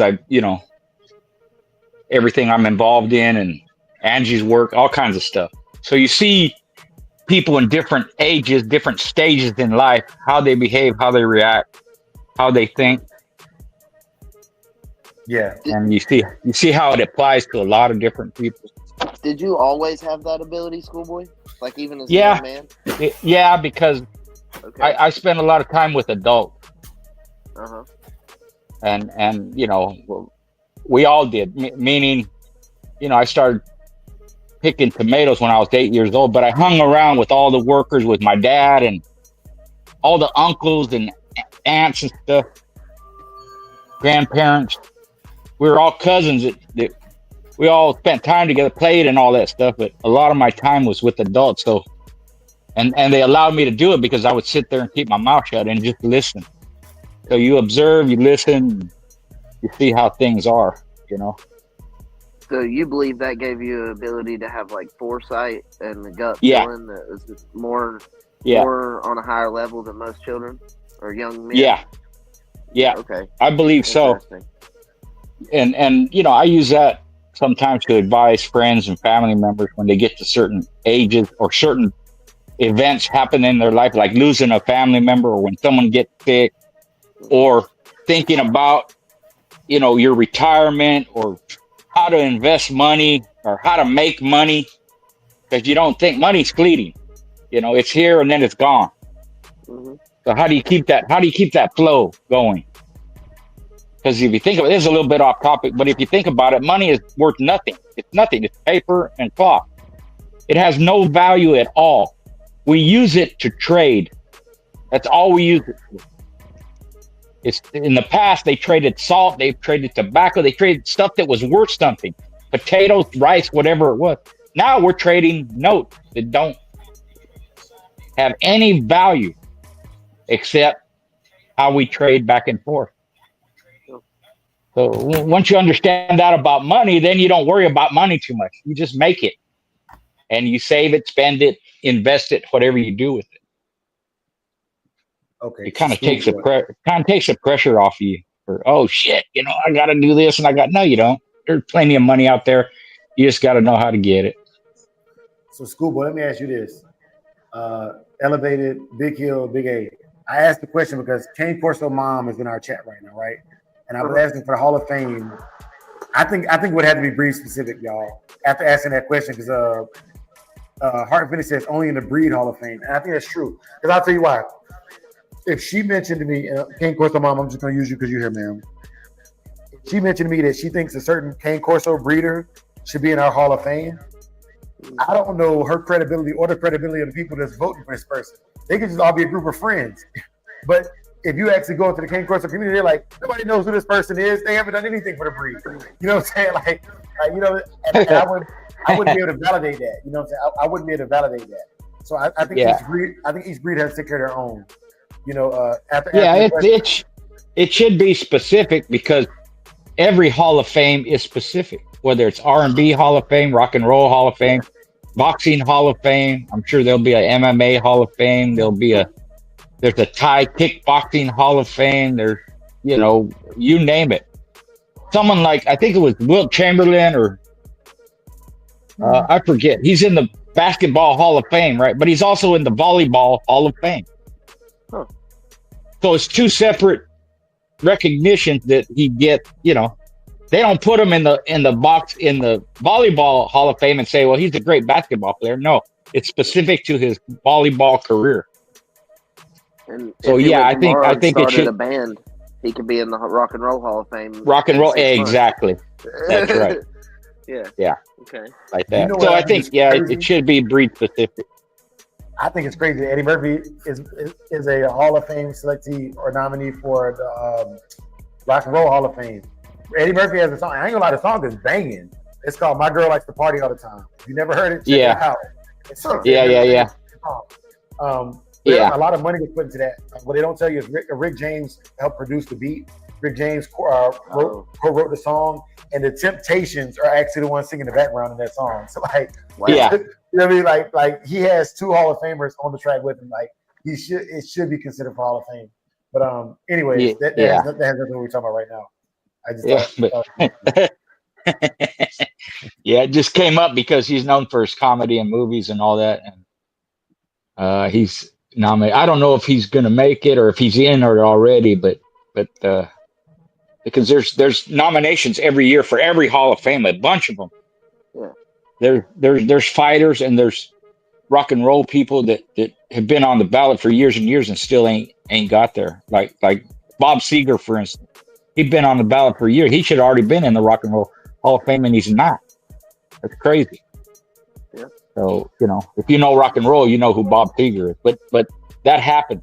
So with the dog one, pit bull one, yeah, there might be some people that are well known don't make the cut for that year, and you just keep, you know, and that's putting my them on the ballot. That's my greatest fear, school.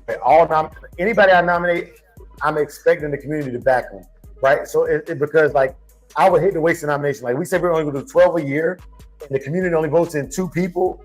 It's going to take forever, you know what I'm saying, to give the kudos and credence. You know what I mean? Like, so I'm like, bro, if y'all making nominations, like you gotta pull off the nostalgia goggles, and you gotta think, okay, not how this person has affected just me. How have they affected the community? And I'm telling you, bro, like it matters. Yeah. We got feedback. Also, part of the criteria is, you know, like for boxing, they have to have been retired for so many years before they can be inducted. Yeah. Right. I don't know if that will relate to the dog, like, and they do that for this reason. Let's say this fighter, he's a great fighter, champion, all that. Let's say he's undefeated and he's retired for 5 years, and they put him in the Boxing Hall of Fame. But he makes a comeback, you know, years later, and his career goes to crap, and he commits murder, or he's this, you know, or, you know, he loses every fight coming back, and he ends up becoming a drug addict and a murderer, this and that. So they try and avoid that. That's why they wait so long. Now, I don't know if that'll have anything to do with the pit bull one that you're going to do, but that's what I asked about the criteria. You know, if they're alive, you know, for instance, and this is hypothetical, I don't want anybody to get all twisted and all that, but let's say someone from the Philippines is an active dogman doing what we used to do in the past. I wouldn't induct him into the Hall of Fame until he's totally, fully retired from doing that, which, like in Mexico, it's not illegal. In Eastern Europe, dogfighting is not illegal. Something like that. So, Schoolboy, I will say this, Schoolboy. I think that if you're active, the award should come from performing, not from people recognizing your past performances. So, like, for example, I'm active right now. So I'm going to Union City, say he's showing up next weekend in Arizona. Union City, I hope you're there, and I hope you run this slap mill, and I hope either you smoke me or I smoke you. We compete. That's real. You know what I'm saying? There's no reason for us to be Hall of Fame. You're still doing it. And I always that's kind of the criteria part. Yeah, you're still doing it. Yeah. You know, you shouldn't know what you're doing until you stop doing it. I love when Lil Wayne said it. That's the realest thing ever. If you got time to recognize what you're doing, you probably ain't doing it at the highest level. There's somebody who ain't stopping to recognize what they're doing. There's somebody that's still working. There's somebody that's still working right now that will kick your behind the first time they get the opportunity to. Right. Yeah. Yeah. So no, I think it's a good thing.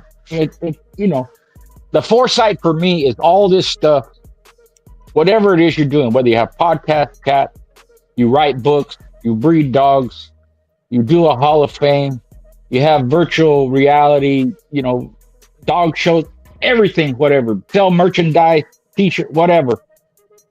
You have to think about how is this going to impact the breed 50 years from now. Yeah. Or even 20 years when I'm gone or whatever, or 100 years. It's part of the history of the breed. So as much as you can do in a positive light that reflects the breed, the better for the breed in the long term. We have a tendency to think what's happening now is important. It is.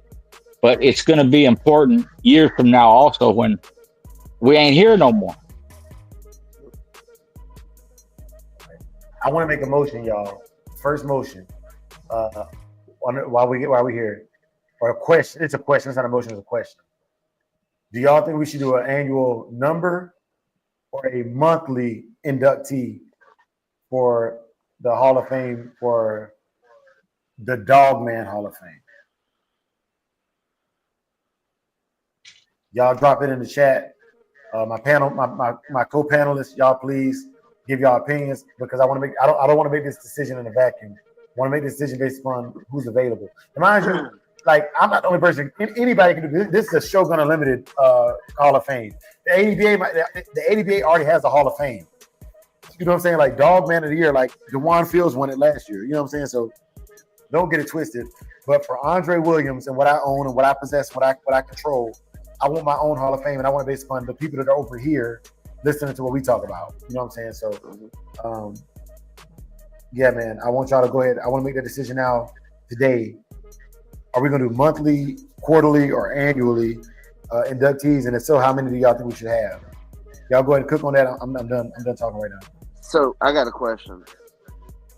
Should we do inductees, like say maybe pick 5 or something and have it voted on? Like through a poll? That's a question. That's what I'm saying. Like, y'all solicit those things. You have to, whether you do it monthly, quarterly, annually, however, you have to have a certain number that are up for the vote.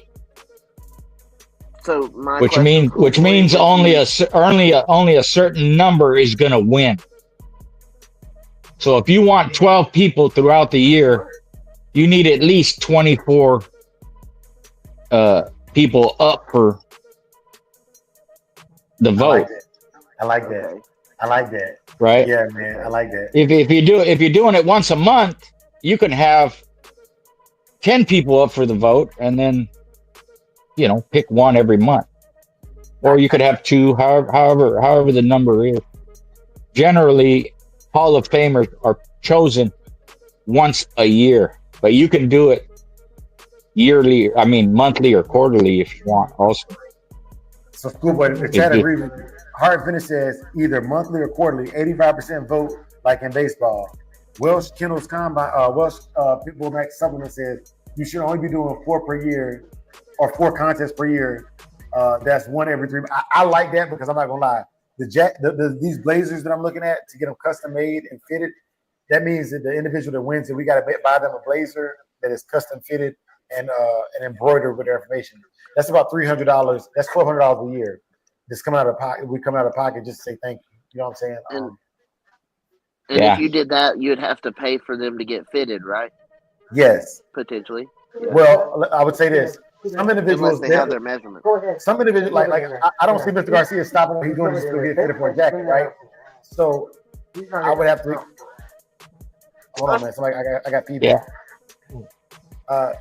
I would have to send Mr. Garcia the jacket and maybe send him a stipend to get it altered when he had time to get it altered. like have like a standard size shack, and like, okay, Mr. Garcia, like what size Yeah. shirt do you wear? Okay, Well, they cool. just, they've done that for me before, and I just give them my size, and it's usually pretty close. And I'll be honest with you, because I get a lot. I'm not bragging, but I've had several throughout the years. Jackets, shirts, plaques. I got a ton of plaques, So with the clothing, they just ask me the size. Sometimes they get it. Most of the time, it's good. It fit. If it don't, I just give it to Angie. Or so, I let her wear it. You look better than I do, and so the thing is to get it. Maybe in my mind, it's not really to wear, except maybe on a video to say thank you. And then I put it up, like I hang it on the wall or something like that. It's more for show appreciation than it is to everyday wear, But everybody does what they want to do. You have to think too, how much it's going to cost you,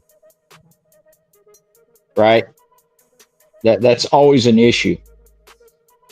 I'm gonna tell you a And secret. I'm gonna tell you a secret about money, schoolboy, and everybody listen to my voice right now. I'm not a swindler, but I'm a hustler, right? Now look, I'm gonna give y'all my next 10-year plan, and y'all So can they are start breaking this cement. y'all can start doing this too. I'm about to start buying memorabilia from all these guys, Schoolboy, Fat Bill, everybody right now, right? I'm gonna do a 10-year time capsule.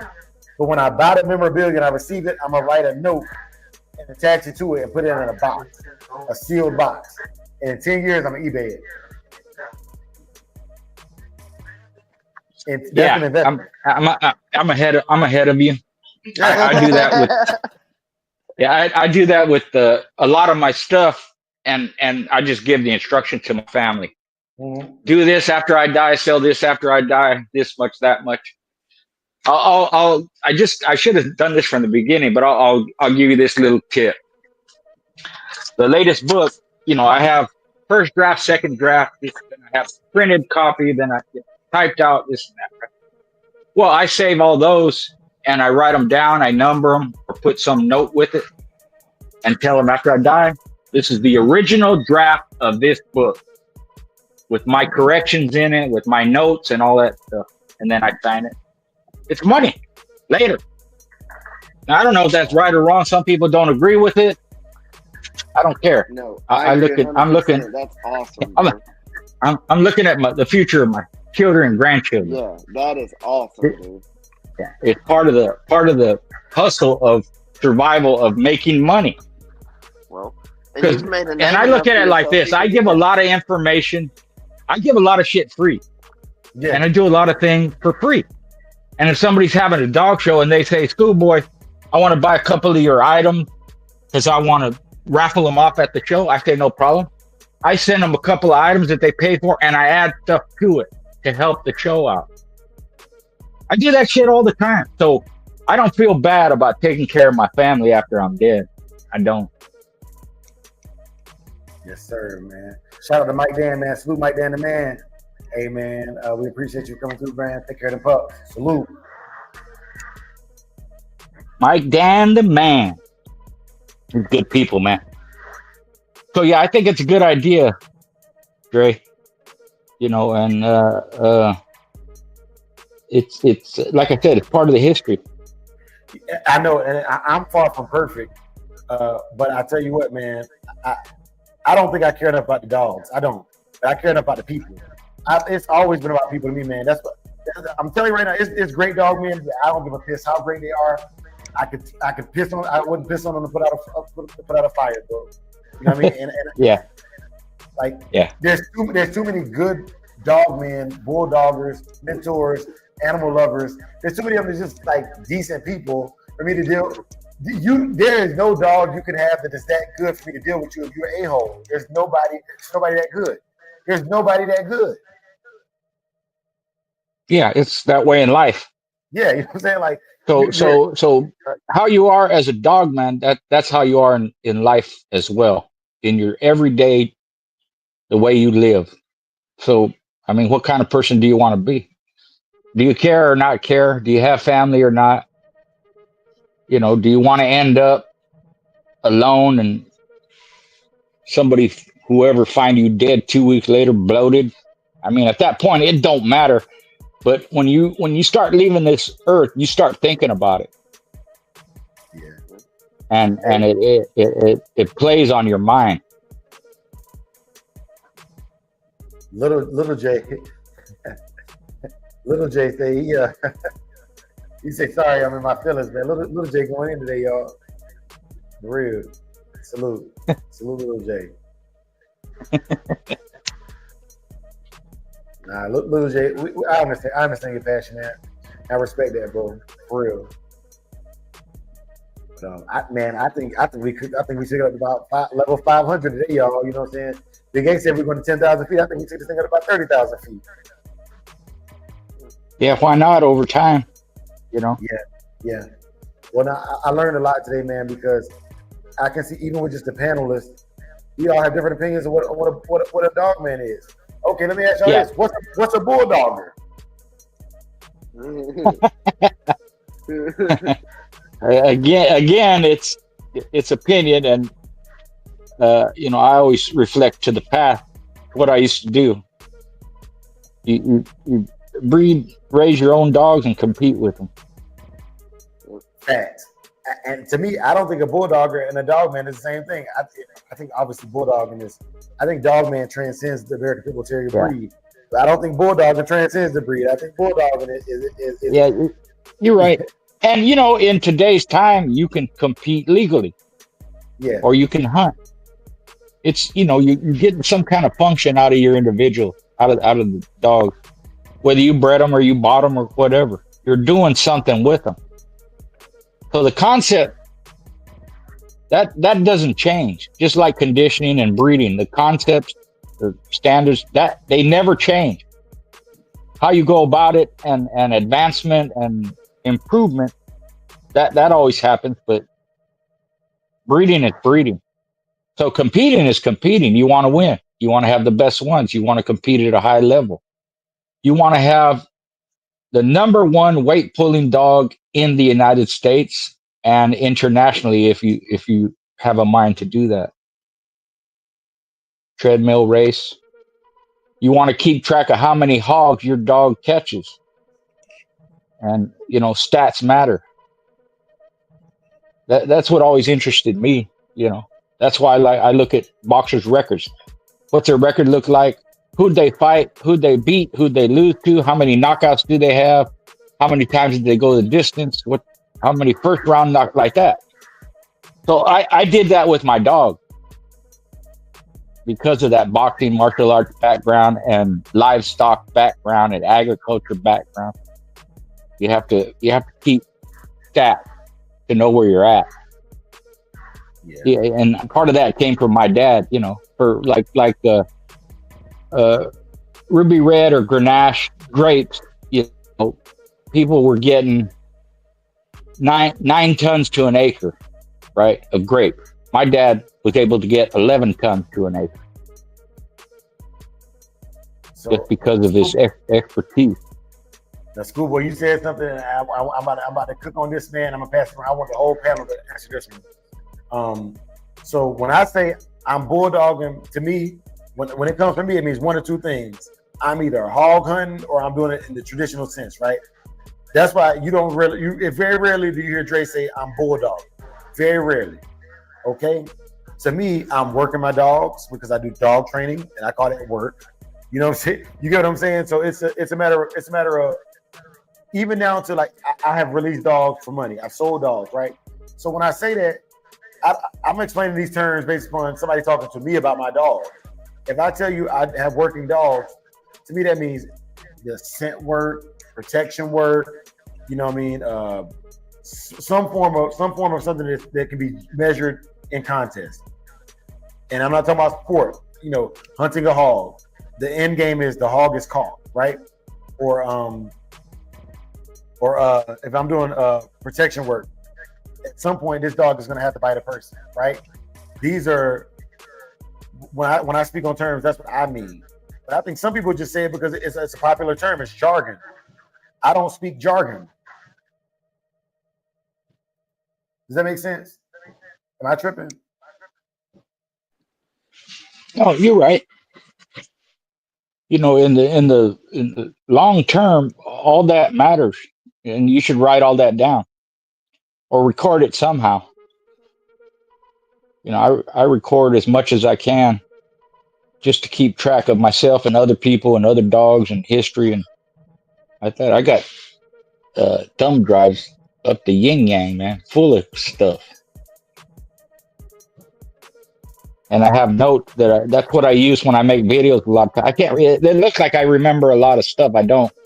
If you watch my videos, sometimes I'll say I got notes, or you can see me look down at a piece of paper because it's too much to remember all at once, and my memory's fading anyway. But I have notes that I can refer to and jot them down, and then that's the flow of my videos going. So I think it's all important.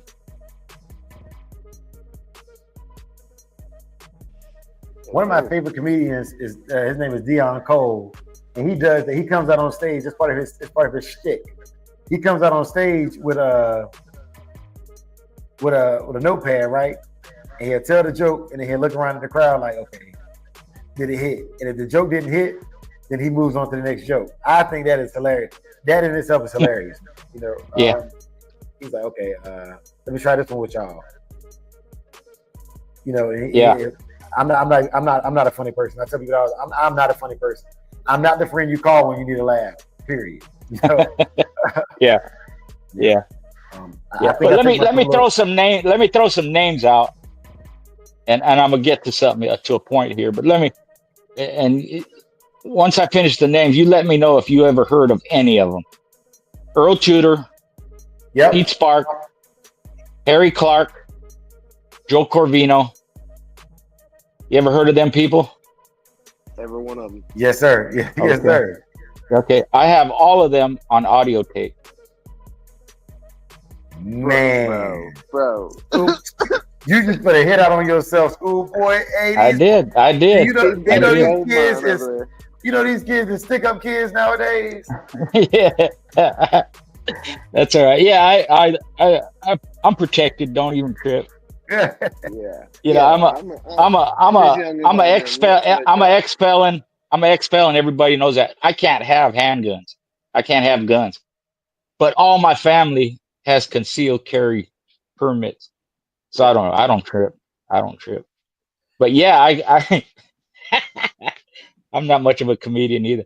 But I have all of them talking on, you know, it's a two-sided disc, or it's two separate conversations. One of them is, it's Harry Clark, Gaboon Trahan, Tudor. I forget, but it's Corvino and Pete Spark. Anyways, it's two separate conversations, and it's just them talking dogs. Tudor is funny as hell, Man, Holy crap. man, that's nasty. yeah. Harry Clark, you could tell he's an educated man. He's well read, well spoken. Corvino, he has a little, you know, he was a small man, so he has almost like a Mike Tyson voice, you know, kind of little, you know, high pitched voice. Yeah. Huh. At one point,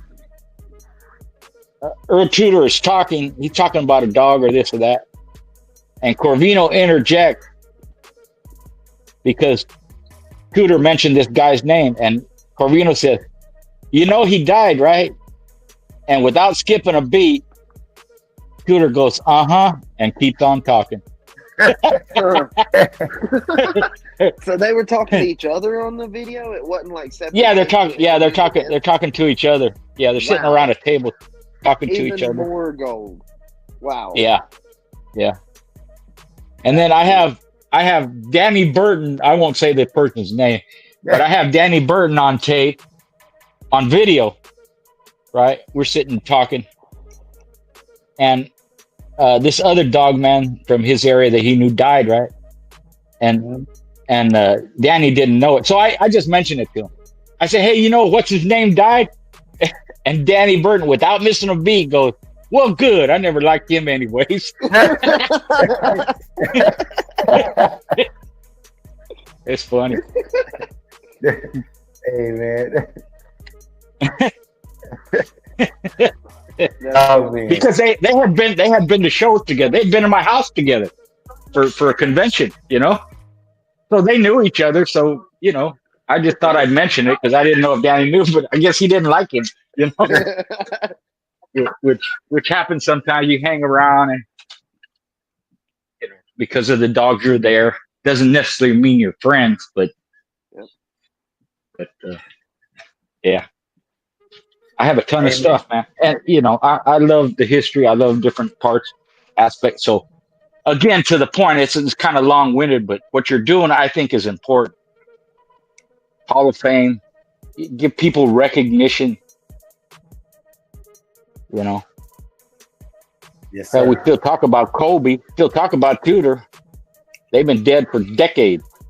Jeep Dog, Zebo, all that. Still talk about them. That was 50 years ago. Carver. So I think it's relevant. And what's happening today, those dogs and people will be talked about 50 years from now. Yeah. And it's man, shout out to all of them.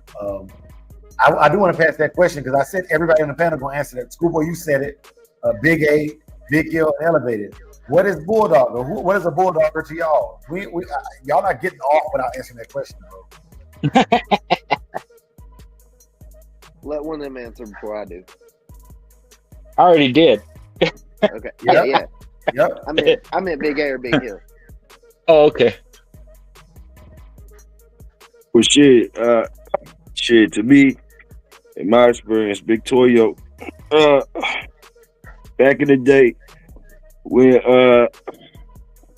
historically speaking, when the old heads was doing their thing, dancing and shit, fucking with them dogs, what I used to hear them say is when we walk past the old head that's putting them back together, fixing them and shit like that, they be like, man, that's real Bulldog. That's right. That's facts. Because everybody can't do that, bro. Yeah. Big A, Toyo to answer it. Toyo, I didn't cut you off, did I, bro? No, that was it. Yeah, that's solid. Big A. Let's go, Big A. Big A, he jumped in the back chat. Oh, no, he here. Big A, what's up?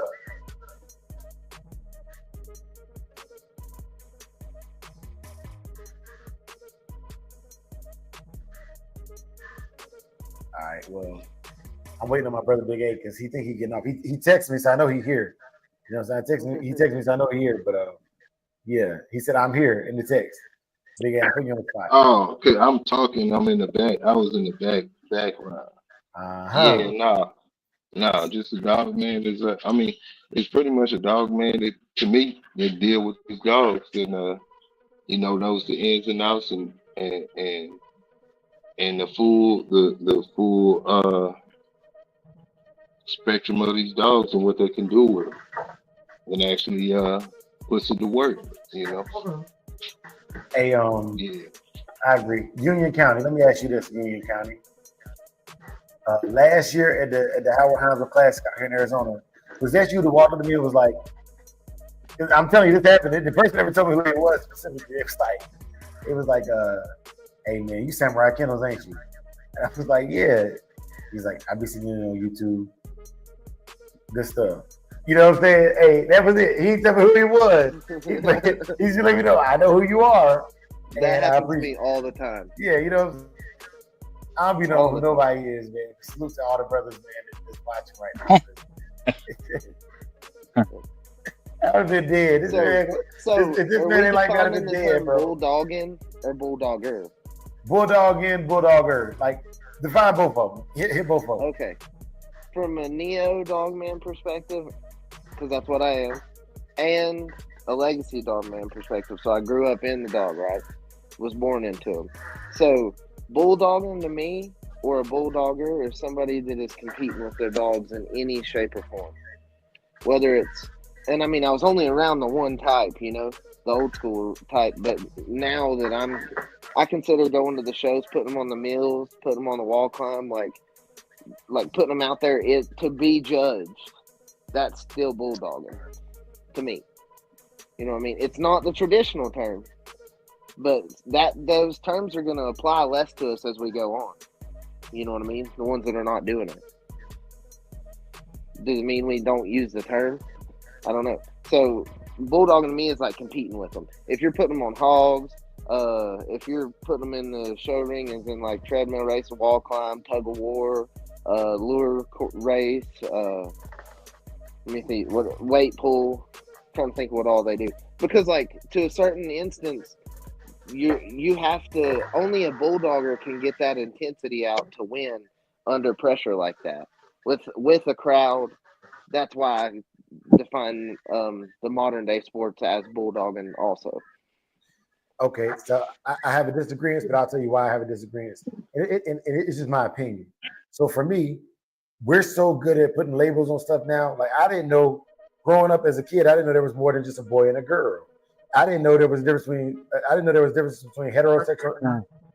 When I grew up, it was just heterosexual, homosexual, right? But now you got sapiosexual, demisexual, all these terms. One thing our generation is good with is labeling stuff. We are good with labeling stuff, man. And so I'm like, okay, like, you know, I'm gonna just call it what it is. I don't call it bulldogging. If I'm a wall climber, I'm a wall climber. You know what I'm saying? If I'm a slat mill racer, I'm a slat mill racer. You know, for me. But like I said, these are all opinion-based things today. I'm just letting y'all know when you're talking to Dre, when I say things, this is what I mean. And this is for people to listen to my channel and listen to, you know, whatever rhetoric I spit on here. You know what I'm saying? Whoever's listening to my rhetoric, you know, just know this is what I mean when I say what I say. But this does not define what the next man says. And so like there's through generations, the same thing will have different terms referring to it. Like, I don't know, older generation would be calling it lying. You know, you gotta be lying. And then now we call it capping. And then, I mean, in 5 years, they'll have another word for it. So, like, I don't know. Definitions are weird, especially ones that are not, like, in the book. Let's see here. Hey, I'm glad you said that. I hate the term capping. I use it because my troops use that term. So I use it to fit in. I'm too old for capping. Nigga, you lying. That's what I say. When you lying, nigga, you lying. You know what I'm saying? You're a liar. That's what it ain't no capping. You're a liar. Okay, and another one I hate is zesty. Because when I was growing up, I don't know if y'all remember this. There's a cleaning supplement called Zest. And they had a commercial like, it's not only clean, it's zestfully clean. Zesty mean gay now. You know what I'm saying? Like, bro, like, you know, that's it. He's zesty. Nigga, what? Is that what it means? Yeah, you know, bro, I can't stand that, man. Like, bro, cap, zest. What's another one they be using now? Riz. Well, I don't even know what that is. It's what we call swag. Yeah, I can't keep up. I'll tell you where I made the ultimate mistake, and all my family did was laugh at me and get wide-eyed and point fingers and stuff. But you know, we got these channels going, podcast, all this stuff, right? YouTube and all that. So I'm with my kids and my wife. I go, you know what? I should start. I see this online all the time. I should start an OnlyFans channel. I didn't know what it was. I just heard of it, you know. And my kids go, Dad, you can't do that. Why not? She goes, that's for adult entertainment. Well, shit, if I can make money, I guess. I don't know. But I had no idea that's what it was. I figured it's like everything else, you know. It's TikTok, it's YouTube, it's OnlyFans, you know. Yeah. Hey, so Schoolboy, you do have a question in the chat, and it's from F.WMS. He says, Schoolboy, I have a question about 2 dogs off Big Red I saw this week. Please, FWMS, please make sure you ask the questions that are lawful, legal, and I'm not going to incriminate anybody on the panel. But if Schoolboy has time to answer, I'm pretty sure he always takes care of you. You can also donate a small stipend to his channel or just ask the question. And he makes whole videos answering questions on his channel as well. So, you know, definitely, man, the answers are available to you. But I don't know you personally. So, because like everybody here is wrenched up, that means they've been vetted in. I don't know you personally, but if you got a legitimate question, just ask, and I'll ask Mr. Garcia live, If he has time, he'll answer it for you. Yeah. I'll say this: if they're directly off of Big Red, sons or daughters of Big Red, they're from frozen semen. Okay. So they okay. did collect frozen semen off of him. And the last person that I know that had it was Livewire Kennels of Delaware. Nice. I think he advertised it. So if they were, like I said, if they were directly off of him, it's possible if that's the question, because they did collect semen off.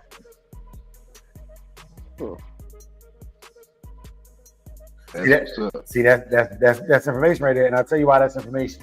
Okay, I was told to avoid anything bred off of Tant's Red Devil, like because my mentor didn't like David Tant, and Tant's Red Devil, he was like, there's rumors about Tant's Red Devil, and then I'd be seeing all over the internet. I'm like, I'm glad I stayed away from that stuff. I don't care if it's right or wrong. I just don't want to deal with it.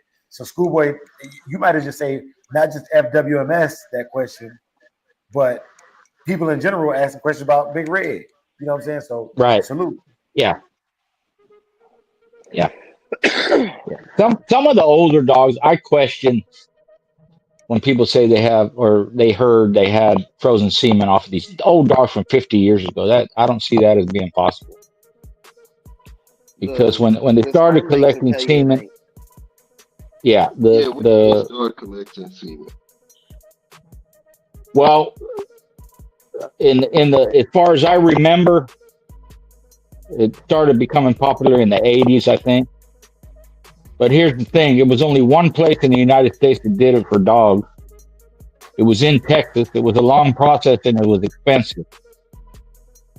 So if someone says they have frozen semen from a dog of that era, they would have to be able to tell you that process that they went through to collect it. Now it's all over the place.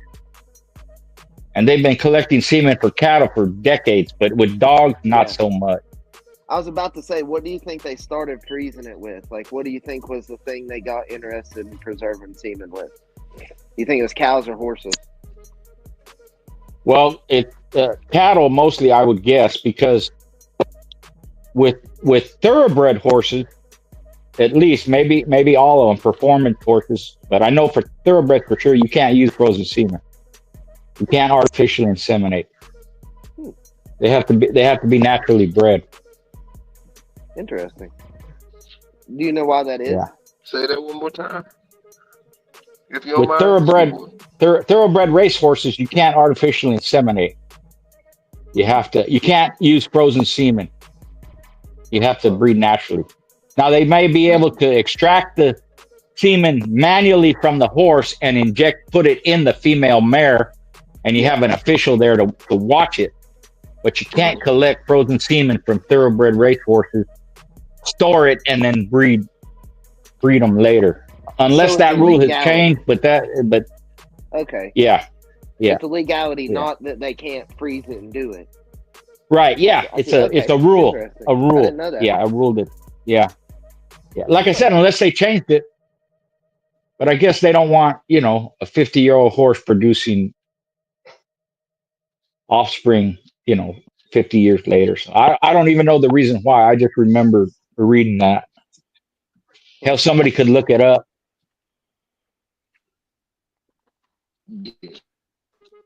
Yeah. But with dogs, it started becoming. I think Smith and Walton's Bad Billy was one of the first dogs that they did that with. That would have been in the early 80s. And like I said, there was only one place in the United States that did it was in Texas, and it was a process to do it.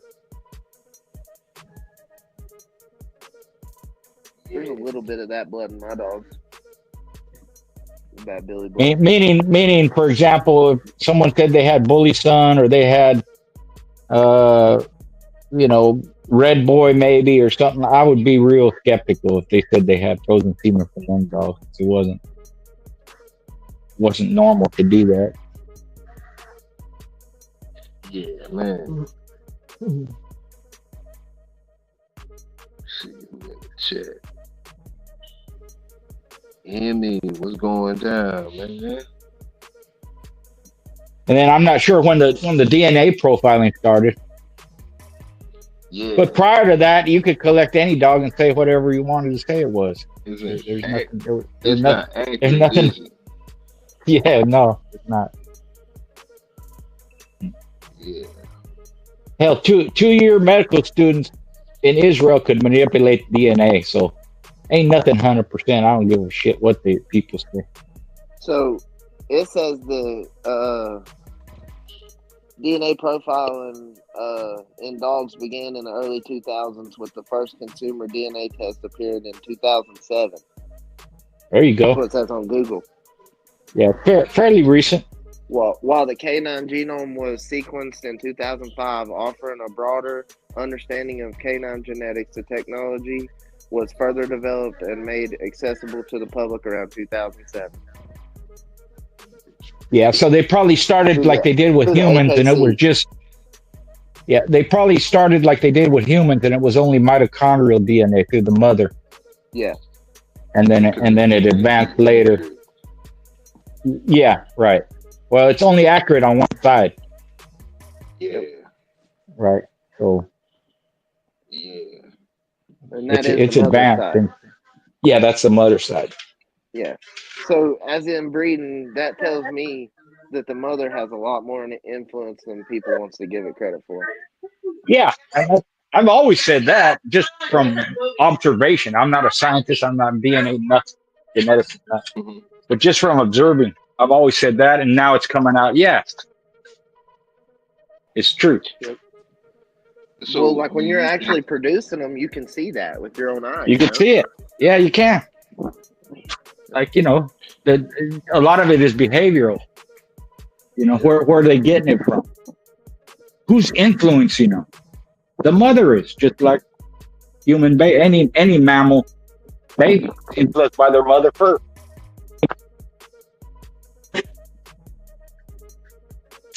So that at the very least, that's going to set up types of behavior.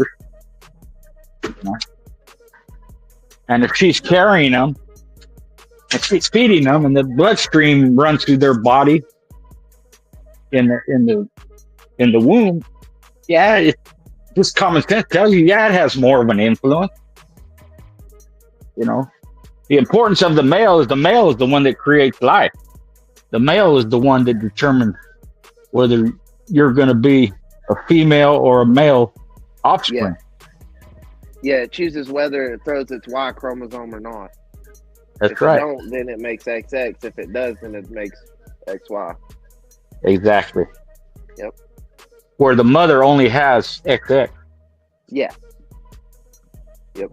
That's how they could put test the mitochondrial DNA. It's because that XX track back through multiple generations of mothers. Right. Pretty much. Yep. Hey, look, man, I gotta tell y'all something. So I had to step out real quick. Saki was barking. There's these lizards out here in Arizona. If you ever live in Arizona got like, these lizards got a tail like a cat. It sticks up and they wave it side to side like a cat, right? He was going ham just now. And the lizard was by my trash can. And I let him go, right? And he's chasing this lizard down my fence line. The lizard goes under the fence. And when I tell you this dog hit that fence at 30 miles an hour,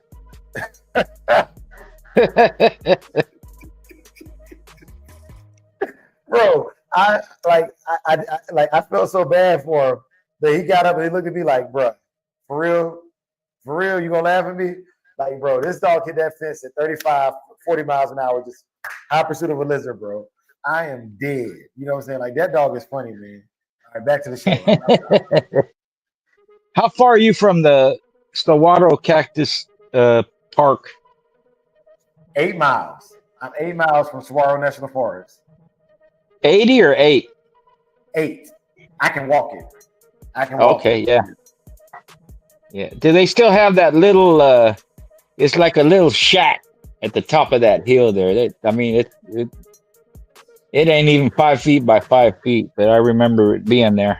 It is. And I live by the south entrance. That the one you're talking about, I think, is like east entrance of Saguaro National Forest. But all yeah, right. So and that's why I did my with the twins. There'll be a year next month. That's where we did our maternity photos. That was in Saguaro National Forest. Oh, okay. this female right here? She's pregnant, right? She was in heat. I was fattening her up because I knew I was gonna breed her. So she was in heat in this one. She's been bred, and puppies are expected around June 23rd. Okay, you hadn't bred her yet. We'll talk about it offline. This will be the first public breeding for her. Yeah. No, I'm saying in this video, has she been bred yet, or this? No, not yet. No, she's still bleeding. Okay, yeah, but she's in heat. Yeah. Cool. Yeah, vulva all swole up, and you know, so this video she's not flagging yet either, because I always wait till they're flagging before I even try to bring them around the male. Right. I brought the male around her to like get them used to them, but as far as like trying to let them mount, until they're flagging, I don't even try to let them mount. You know, I don't have a brood or a grooming stand, so. Right. I have to court them, you know, for that whole week. When I'm gonna breed them, I have to court them for that whole week, and first she's snapping and growling and all that stupid stuff. And after about a week, she's like, there's no point. I can't get away. I can't get out of this cable. I'm gonna just let him hunt me. You know, so Don't buy you a stand, Dre. I'm gonna bring you one when we do the dog show. Yeah, I'll bring you one. I'm gonna tell you the truth, Elevate. I don't believe in them, man. My dogs aren't hot enough to need a stand. And I would say if I'm going to somebody who has a dog that's that hot, they should provide a stand personally. Yeah. But I have yet to meet a dog that's hot enough to need a stand. But because like what I'm doing right here. Well, you won't need the stand until you need it. Yeah. I'll say that. Yeah. Let me tell you. I haven't owned a dog. That's why I need to stand for you. You know what I'm saying? Like, you know, it's a blessing and a curse, I guess. Yeah. Well, you haven't owned a dog yet. See, you keep not completing your sentences. I haven't owned a dog yet. Like right here, she's trying to hit him. She's trying to hit him because you know, like they're bulldogs, you know, or they're dogs, you know. And and it's in their lineage to try to, she's barking and growling. And, she don't want him doing nothing until she's ready. Yeah, and she'll let him know. You know, and when she's not a he can't touch her. You know, but I know people's dogs that they will hurt themselves. They will dig their paws raw, break off their toenails. I've heard of people's dogs who actually need a brood stand, but there's an old Mexican guy I know. He's from Michoacan named Cayetano, and with Bacardi, when I was breeding her, Apache Kennels, he doesn't have a brood stand either. He says, "Idiota, you know, you're stupid, you know, like dog, idiot." You can't take two dogs that don't know each other and just take them, like you jump out of a car and let them breathe, you know. Right. So after I went through that situation, I was like, you know what? Because Bacardi would have bit him, you know, she would have ate his face off. But so 3 days in a row, I'm driving to San Marcos, Texas, from San Antonio, and on about the third day, she's fully in heat. She's flagging, you know. She's like he'd pee and she'd go smell his pee, and you know the first day she's barking at him, trying to hit him. The second day she's barking and trying to hit him, and she finally calms down. So we try to breed him. She fires back up again. The third day, as long as he don't touch her, she's cool. The fourth day, 5 minutes out of the car, we got him stuck. You know. Yeah. So after seeing that, because before that, I thought I needed a brood stand. That's what I'm getting at. Before I saw this process of courting the dogs, I thought I needed a brood stand. But after 4 days of these dogs just being around each other, I realized, okay, I'm only going to get to this male dog when they allow me to get to him. And me being fully in heat, we were able to put them dogs together fast, you know. Yeah. And we let them stick, and we sat right there in Apache's driveway with one of the little box fans blowing on the dogs to keep them cool, because it was in June. We bred them in June. And we just sat in the garage just talking dogs, you know. And after that, I was like, you know what? There are dogs. And I would say, honestly, pretty much, if they've never had a tooth in them, you don't need a brood stand. I don't know a dog yet that has not had a tooth in that needs a brood for me. And I always go, this is my opinion. But I think people take too much pride in, my dog can't be around other dogs. Yeah, your dog maybe is a bad actor, but I guarantee you, one of them friendly dogs that will defend itself will cur that dog out in 5 minutes. Just because he acts tough, don't make him tough. And that's in people and dogs. I was always taught. Yeah, that's true. And a dog that will breed it's a lot less hassle. You know. Yeah. And that was the thing with mine is they were just aggressive. I could get them to breed. Took a lot of work, but I prefer doing artificial insemination myself because it was just easier. Took less time, less hassle. And like I always say, I'm lazy, man. I don't like to go through a bunch of shit. I'm gonna get to the point as quickly, as easily as I can. So I found out that worked best for me, and that's what I did. That's true. But generally, if you spend time, like you said, you can get the dogs to breed. Though it's rare that they just won't breed. I mean, I had a friend, his dog was nut, and it took him a year to get him to breed naturally to his female. She had to go through 2 heat cycles, but eventually he'd come around and he would breed her. So I want to say this, schoolboy. Okay, I believe so that dog, she peed, right? He's smelling her piss, right? Yeah. I believe, to me, a good stud, when he knows, she's trying to hit him right there. When a good stud smells a female in heat, he'll tolerate things that he normally wouldn't tolerate. Yeah. If that female wasn't in heat. Right? Yeah. And just so, like we will. Yeah. You know what I mean? Yeah. So yeah. I'm like, my old lady can call me whatever she wants as long as she lets me be with her. I don't give a shit, man. Yeah. That's a good stud to me, right? Now, if I bring my female dog over to your stud and she's a little snappy and he fires up and your dog hurts my dog, we got a problem, brother. You know what I'm saying? We got a problem. Yeah. Because to me, a stud will take a bite to make the breeding happen. A good stud, to me, will take a bite to make the breeding. He's not gonna sit there and let him kill him. He's not gonna let her kill him, but he's gonna take he's gonna take her being a little. Yeah, they snippy. tolerate it. Big Red was expert at that. He would the bitches would act up and stuff. He would just ignore them. If they grabbed him a little bit, he didn't care. He just wanted to breed, so he was perfect for that. Yeah, and I never had a problem with him. You know, he would breed naturally as long as they were in heat, ready to breed. He'd tolerate their bullshit, whatever it was. And he was a lot bigger than most dogs anyway, so they couldn't really hurt him. So he would just deal with it. Once he get them to come around, he'd mess with them, and then they'd let him breed. He was good. And I'll say this too. I'm relative school. I've only bred a total of 6 litters in my life, right? And I will say this: I've never missed on the heat by letting the female naturally accept the male. There you go. I have never missed.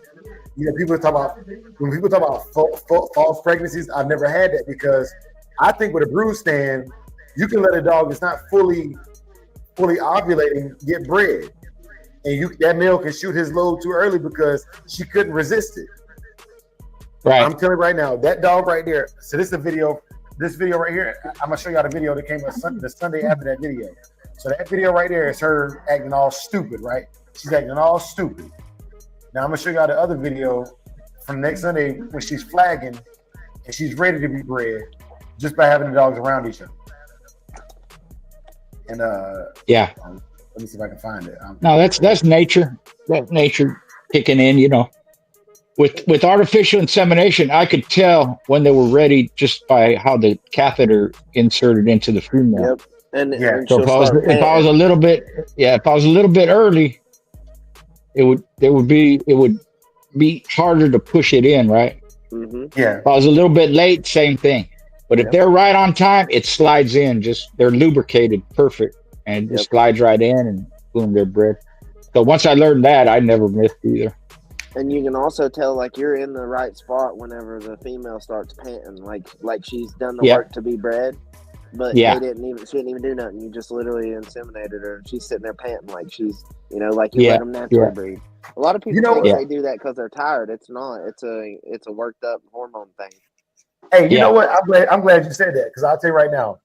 But when my dogs get bred, every breeding I've ever been a part of, when the 2 dogs are bred, they both start not drooling, but just dropping like it looks like human sweat. out of their mouth, right? Yep. Another thing is when he's dropping a good load in her, when he pulls out, it splashes. And I told y'all I had my Crocs on. I had on Crocs, and he pulled out, and everything that didn't stay in her fell right on my foot. You know what I'm saying? I think to this day my foot is pregnant, y'all. You know what I'm saying? You have an extra toe. Yeah. And it growls every once in a while. Yeah. Well, the units they have for AI now, it simulates breeding. Yeah. Meaning when you put the tube in there, the vagina actually grabs it just like it does a knot. male. Yeah, like a knot. Yeah. So it simulates that natural process of breeding. I got another question for y'all then. Okay, so you said that, right? Let me ask y'all this. How do you know when it's time to see this flagging? This is flagging, y'all. This is flagging. Ain't no leash or nothing. She is ready to be bred. She is tooting that butt up. She's tooting that hind parts up. You know what I'm saying? Throwing it in a circle form. That's flagging. So you are going to ask, how do we know when to breed? You know what I mean? No. I was going to ask when to separate them. Because I ain't going to lie, when these two get stuck, I'm out there, I'm like, bro, like, I ain't got time for this. I'm not trying to be out here for 3 hours. You leave them as long as they do. No, you leave them there as long as they separate on their own. Yeah. Why are you stopping them from having fun, Dre? Come on, man. What do they call that? Cock blocker or something? Yeah. I got stuff to do. I got stuff to do today. You know what I'm saying? I'm not trying to sit here and watch dog porn all day. You know what I mean? Like, that ain't my thing. You know what I mean? Yeah, it ain't gonna be no longer than 20 minutes usually, if that. Sometimes it ain't. It just depends. The longest I've seen Jason stay stuck was 35 minutes. Yeah. And I mean, The thing too is what happens is when the male is in there with that knot, if you look where his rectum is and that little whatever taint or whatever they call it, in between his rectum to his nutsack, every once in a while you'll see it pump. So while he's in there, that's what he's doing, and that's to ensure the pregnancy. Every once in a while, he don't just shoot a load and he's done. As long as he's in there, every once in a while, he's shooting a load. Boom, boom. Yep. Little squirt. Yep. Dun. Hey, and look, I didn't know dogs could do this. Saki's the first dog I ever seen. Okay, so I after he gets done, they get stuck. I pull him off of her to take the weight off of her. This joker, man, she must got some good dog twat. Because about 10 minutes in, he jumped back on there and started humping again. I say, this dog is crazy, bro. You know, most times he's got a good sex drive. Yeah. Yep. Yeah, and but he's that's good. Pumping, he's that's still good. feeling it, so it's still keeping it worked up. And with his dad, we were gonna try to get him stuck 3 times, but he couldn't go twice in the same day. So once Knucklehead shot his load to Bacardi, I had to go home and drive back. That's an hour and 15 minutes there, so 2 hours a day for a week to make the Saki breeding happen. I can breed Saki every 6 hours, and that's one of the things I was checking with his last breeding was how often can he mount and stay in there. Yeah. So definitely, like when people talk about building a stud, I didn't care, I didn't know, but if it matters. If somebody's traveling across country and they only got a day, 2 days to come breed to your dog, you need to be able to tell them, hey man, this male on average can get hung with a female twice a day in a 24-hour period, or 3 times a day in a 24-hour period with rest, food, and relaxation, right? That matters. So when we talk about building a stud, like, man, a lot of guys got dogs that they will breed. They don't have a stud. And we talked about this already, man. Big A, you want to cook on that? No, y'all got it, man. I got a question for you, Dre. You know how they sell semen shipping kits? Yeah. Not really a question, more of like you might could look into it. You can order one of them kits. It'll come straight to your house, right? Then you mix the chemical, I believe, and then it makes it where it stays cold. You can take that with you, do the breeding, and then come back and do the AI yourself the next day or something, or later that day. That's a good idea. That's a Yeah. good idea. That's why a breeding stand, it's useful because you can put her in it and you can maybe wipe the female and then go to the stud and then come back in and inject her and she ain't moved the whole time. She's calm. Somebody's petting her, you know. I've done that before and it's been successful. Okay, so nonstop asked a good question. I don't know if nonstop ago you asked a good question. He said, but what's the sperm count going to be going back to back? Let me ask you this, nonstop. Okay, this is from a guy that has twins. If for all the fellas out there that don't have twins, I'm gonna explain something to y'all. Typically, when I'm having adult time, the goal is to have not just one adult time, but it's to go until I can't go no more. So I didn't think about it anymore. I want to be hurting the next day, right? Now, I don't know how other men work, but that's how Andre Williams' minds work. I only speak for Andre Williams in this situation. But when it comes to that nonstop, I will say this. I don't know what the sperm count is going to be, but I'll tell you this right now. If that dog can stick twice in a day, that gives me one more times than other dogs can doing them once a day. Because if he don't hit the first load and I get a second stick, at least there's a chance. I don't know. I guarantee he's not going to be as virile with the second shot as he is with the first shot. But there's a chance. And if I'm paying for a stud fee, I want as many chances as possible. I'm paying for chances, not for guarantees. Yeah. So I have a little bit different opinion on the way the sperm works once it's in her, right? So if you count the days from the time she goes in heat, you notice she starts swelling. Pay attention, and then you'll see about 4 days after she starts swelling, she'll start bleeding. Start counting from that day. At day 5, whether she's flagging or not, I lock them up. Okay, day 10, I lock them up. Day 9, I lock them up, and maybe even day 12. You know, because once the semen's in her, it's alive for 7 days in there trying to get to the mission. You know what I'm saying? Now, That's how long. Now, I agree with you. It depends on the age of the male. How long the semen stays alive. I agree with you. I'm gonna say this. I think it's line specific because those timelines you're giving, I think are based on the dog. What I mean is, okay, like so, everything you said, I think works for you and your dogs, but you tested that theory. But I think, okay, even without knowing what you just said, I think I do the same thing, but it's just based on the dog's reaction to a male dog stimuli.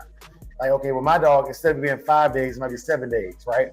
But in that 7 days, she's gonna show. Yep. She's gonna flag. She's gonna toot that hind parts up. She's gonna throw it in a circle, and she's gonna take this breathing. You know what I'm saying? Like that's in the first 7 days. I don't have a day count. I go off of the dog's biometric. What she's showing me biometric. So if you pay attention to what you have done in the past, if you could go back and look at the time that she started bleeding and compare that, you would start seeing a pattern. In that pattern, you could compare the pattern you see there to what day after what day they're born and calculate the sticks you did. Because they're born anywhere from 58 to 64 days. So it's that small of a category. So you can almost tell which stick they took. So I'll give you number 2 because you like numbers. So my dogs typically can be bred between day 9 from the time that the vulva swells and bleeding to day 14, and I have never been more off by more than a day. So on it's either been day 62, 63, or 64 every single time. You know what I'm saying? But I'm a little bit more holistic as opposed to scientific when it comes to breeding with the dogs, right? It's okay, because I was taught if she's flagging, she's ready. My mentor taught me that. I've lived by it. I've never missed. But I also breed dogs based on how my mentor taught me how he bred his dogs, right? So I mean, you know, I think, like I said, it's all individualized. I have females that have a pretty high sex drive. It seems they don't mind it. You know what I mean? They'll get a little mean, but after they're stuck the first time, they're fine with it. You know what I mean? So they'll flag early. My females will flag right when they start bleeding so much, which is really weird. I don't know. But my male puppies, they'll start humping at like 3 months old and stuff, really young. So I don't know if it's just like you said, a bloodline thing as far as the sex drive. That's because from my understanding, even in people, our sex drive and the things we're into comes from our parents a little bit. I don't know if that's Yeah, for them, 100%, but I have heard that. Hey y'all, I That's hate a weird to do topic. this. I hate to do this, y'all. But my MacBook is dying. Like even it's on the charger and it is dying. So I need y'all to make y'all rounds as fast as possible because I'm trying to say my prayer and still get out of here before it dies. But y'all please plug y'all stuff, man. I'm gonna get out of here. Yeah, this schoolboy, I have merch and, I got books and sticks, t-shirts, dog registry, got a YouTube channel. My latest book, I finished it not too long ago. It's called How to Breed the American Pit Bull Terrier. So for anything that I have to offer, hit me up on Facebook Messenger or my email, richardjschoolboy60@gmail.com or on Instagram. Thanks for having me on again, Dre, and salute to everybody. I wish everybody a great rest of the year, and keep doing what you're doing, man. I support you. Yes, sir. Yeah. Well, it's Elevated Kennels. You can get me on Facebook, YouTube, TikTok, Instagram. All the above is Elevated Kennels. We have a Show Dog Journal coming out. Schoolboy's got an awesome article in it. Big things are coming. I'm excited for this digital dog show. If you're not a member, what are you doing? It's only $1. So, yep. Yes, sir. Yeah, man. You know what it is. It's your boy Big A, man. Be back up in here, man. 6:30 on Monday. Schoolboy, appreciate you stopping by, man. Yes, sir. You're welcome. Thanks for having me on again. Yes, sir. Yes, sir. Salute. It's your brother Victorio. Salute Bulldog community. Y'all stay royal. I'ma stay loyal. Find me over at the Big Hill Fam on YouTube, or find me every morning, Monday through Friday at the Cookout. Salute. Yes, sir. And you better bring food, but don't bring your kids. You know, yes, man. I always like that saying, don't bring your kids, man. We ain't trying to do with kids. But shouts out to everybody who came through today, y'all. Y'all know we like to end the show with a prayer. I just like to leave y'all with good tidings, just a personal blessing. If you don't believe in prayer, it's fine. I swear to nuns, it's fine. But I like to leave with something to just say, blessings, peace to you and your family. We're gonna do that right now. So Big A, if you could kill the music, we'll get to it. Give me 1 second.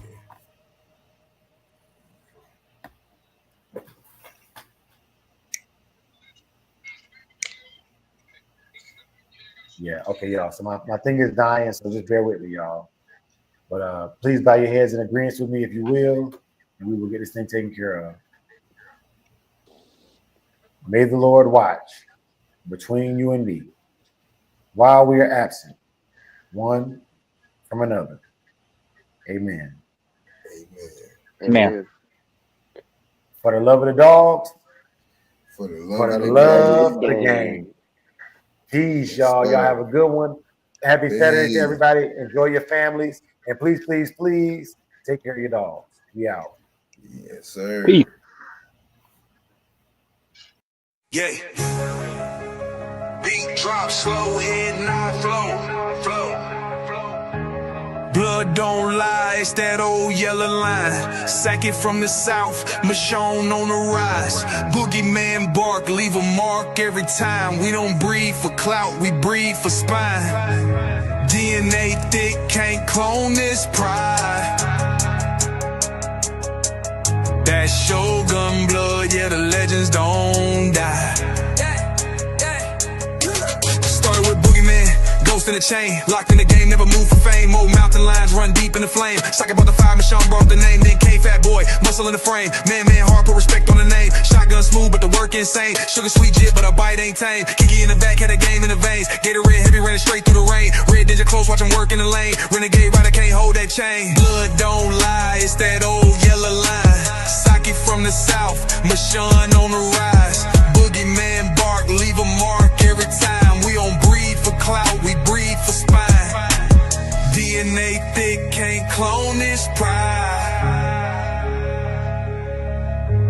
Shogun blood, yeah, the legends don't die.